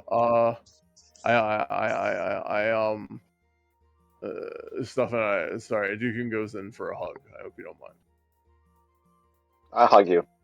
You have Thanks. thorns? No. I come and I hug the can both cast of you. Yay! I cast a shield spell. You have thorns. You can choose. You guys want to get going? Well, this is your party, so you should decide when it's over, right? Yeah. Oh, they can keep going after we leave. I just know I keep. Oh, you didn't want to stay? I might not make it to the end of the day, and we have other things we want to do. Did Andy come to this? Oh yeah. yeah, he's here. Okay. Hey, let's go talk to Andy. Okay. All right. So, so you guys start to walk over to Andy, and as you do, as you continue on, I would like to note that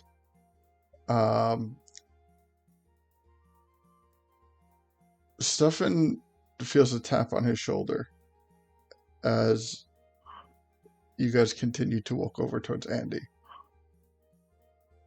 Okay. I'll turn around and look. All right. So as you turn around, you see a guy, unfamiliar to you, but he goes, "This is this is one heck of a party you got here." Thank you. I saw you heading in that direction, but I didn't. I was just hoping that I could catch your ear for a moment before I lost you in the crowd once again. Sure, you look familiar. Have we met? I'm sorry. I don't believe we've officially met, but I do have an interest in jewelry.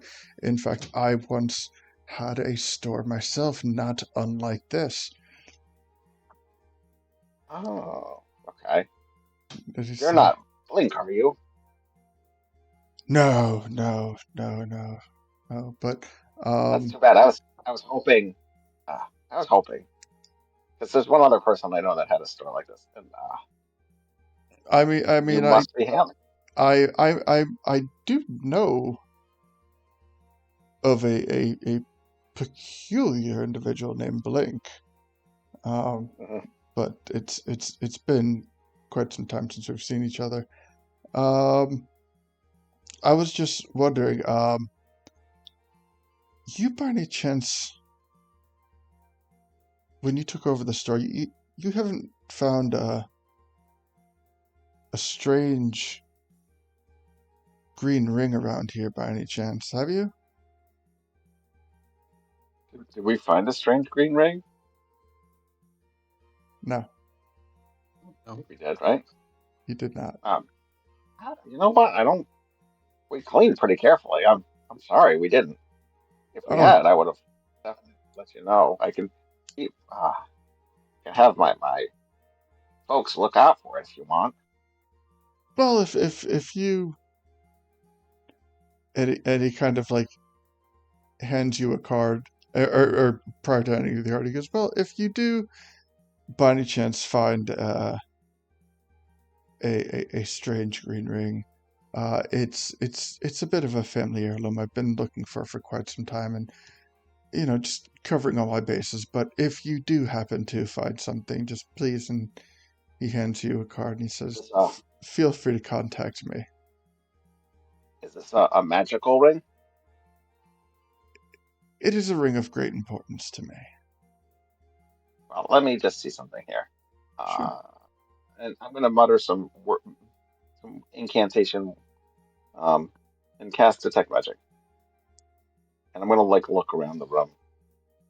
All right. So you look around the room, and I mean, a couple magical items ping. Usually things on people's persons. A lot of your party has a lot of things, but nothing hits. Mm,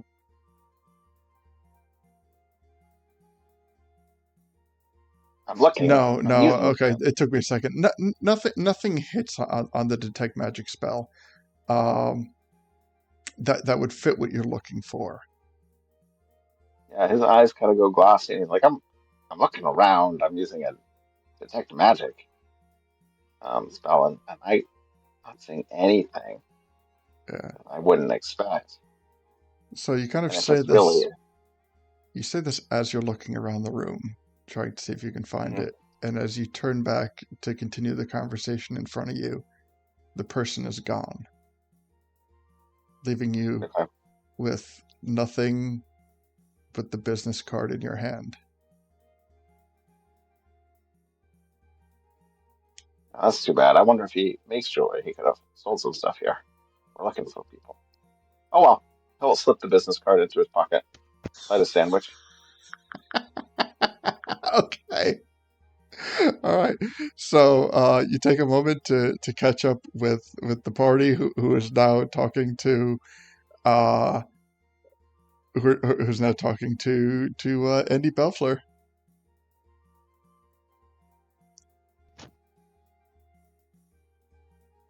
So yeah, Andy, we're trying to go back to the Faka Witch because we have some ideas and we need to ask her some questions.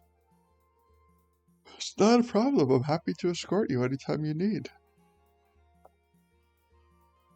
Oh, whenever Stuffin's done, we can figure out if we're gonna leave today or I don't know.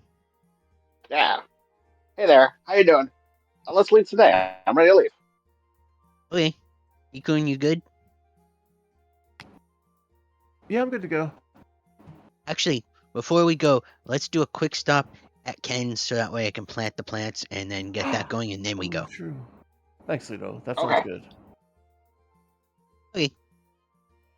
So yeah, if we can just do that real quick, I'll tell you Absolutely. what Oh yeah. plants I want to grow. You got it. All right. Let's say. So all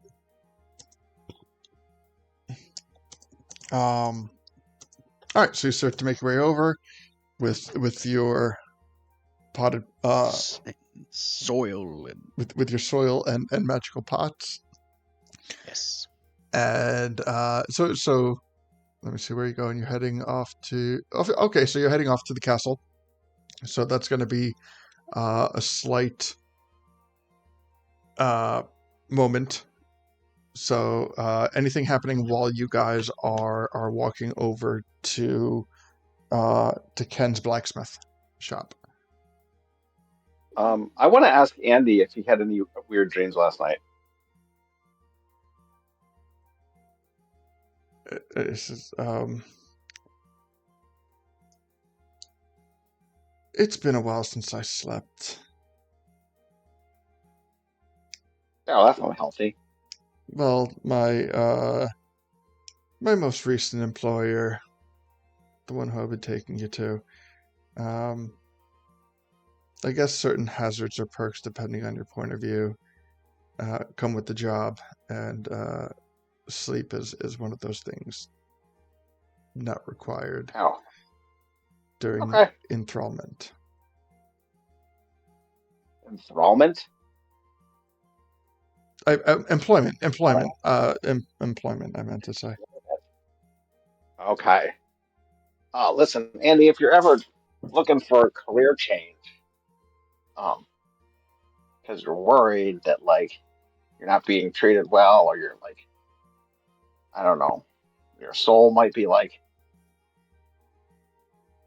you know, stolen and implanted in some sort of like, you know, weird Yuppie doll or something like that. Just talk to us. We can help you. We can give you the fix up. I'll keep that in mind, but I think that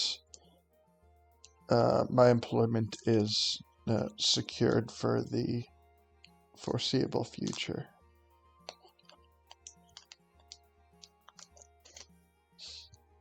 Okay. Can we help you, Lido? Sure. Oh, sorry. Okay. Oh, sorry. Good. I was just gonna ask. Oh, hey, Stuffin, where'd you get off to? The fun's up on stage. I like to imagine that stage is like just the small crate he's turned over. Yeah, I think we're gonna get going. Well, yeah, someone gave me his card. I'm gonna show him the card. Okay. Do you know this guy? What's the name on the card? There is no number or method of contact on the card. There's a plain white card with black lettering, and the card reads Reginald. Oh. Yep, that's what I thought that was. So, I wish I knew about it. Reginald used to own the shop, right? mhm. No, Reginald's the bad guy. Well, Oh, technically, okay. yes, he was still in the shop, but he's also the bad Yes. Yeah. He's from the prologue. He's the guy who tried to kill us. guy. Yeah, and almost succeeded, actually. So, Yeah, I fairly nearly succeeded in killing us. but from Stuffin's standpoint, Reginald was the one who was trapped in the safe when he got his shop. So Reginald has re-emerged. Reginald sends his regards.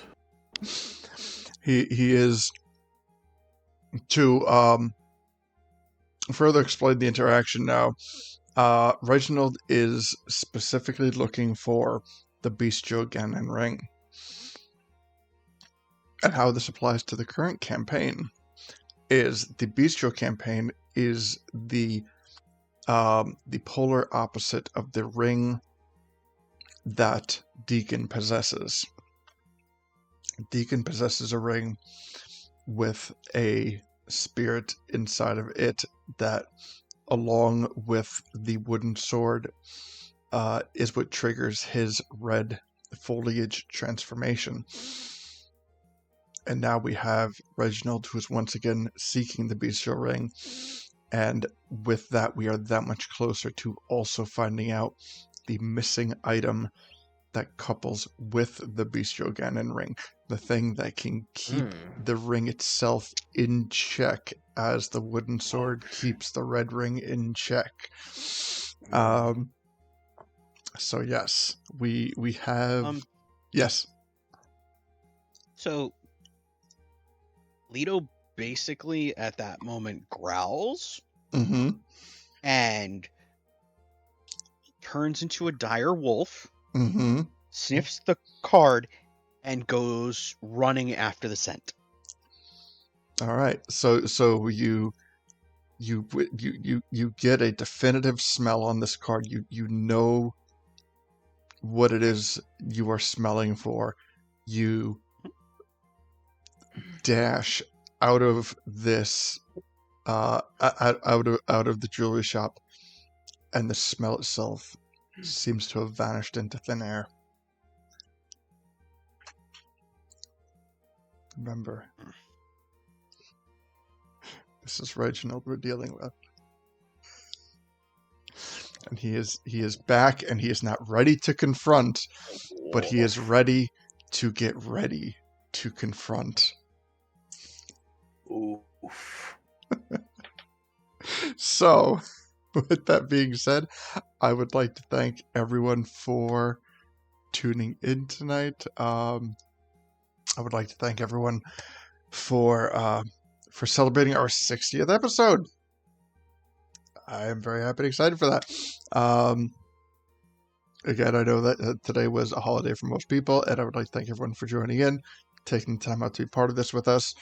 I would like to thank Deacon, Stuffin, and Leto for being part of this session. It has been a blast, and I cannot wait to run the next session. We have uncovered a number of interesting things. We have a number of interesting paths to follow.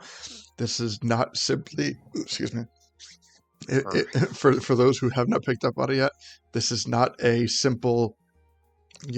we have our good guys, we have our one bad guys, and the good guy kills the bad guy, and this is as simple as it's going to be. This is a lot more complex campaign. We have a lot more paths to go. We have a lot more morally gray decisions to be made, and we will continue on until we have reached the conclusion of this season, which is still a while off. There's still much more to come in the season. And again, it has been a blast. Thank everyone for joining. Thank everyone for playing. You guys are the best, top to bottom. Next week, we will have our chat session. I honestly still don't know if we will be doing the Legend of Zelda Elder Scrolls 2 Isekai, or if we will be chatting. I will tell you, it purely depends on my mood. So, and probably more accurately my work schedule, because I have been running ragged, and some things I have energy for and some things I don't. So we'll see what happens when we get to it. But either way, there will be a broadcast. It will be a blast. And we'll see you next week, and we'll see you in 2 weeks for episode 61. So until then, be happy, healthy, cool, and bye. Bye. Bye. Don't forget to like and subscribe. Like and subscribe.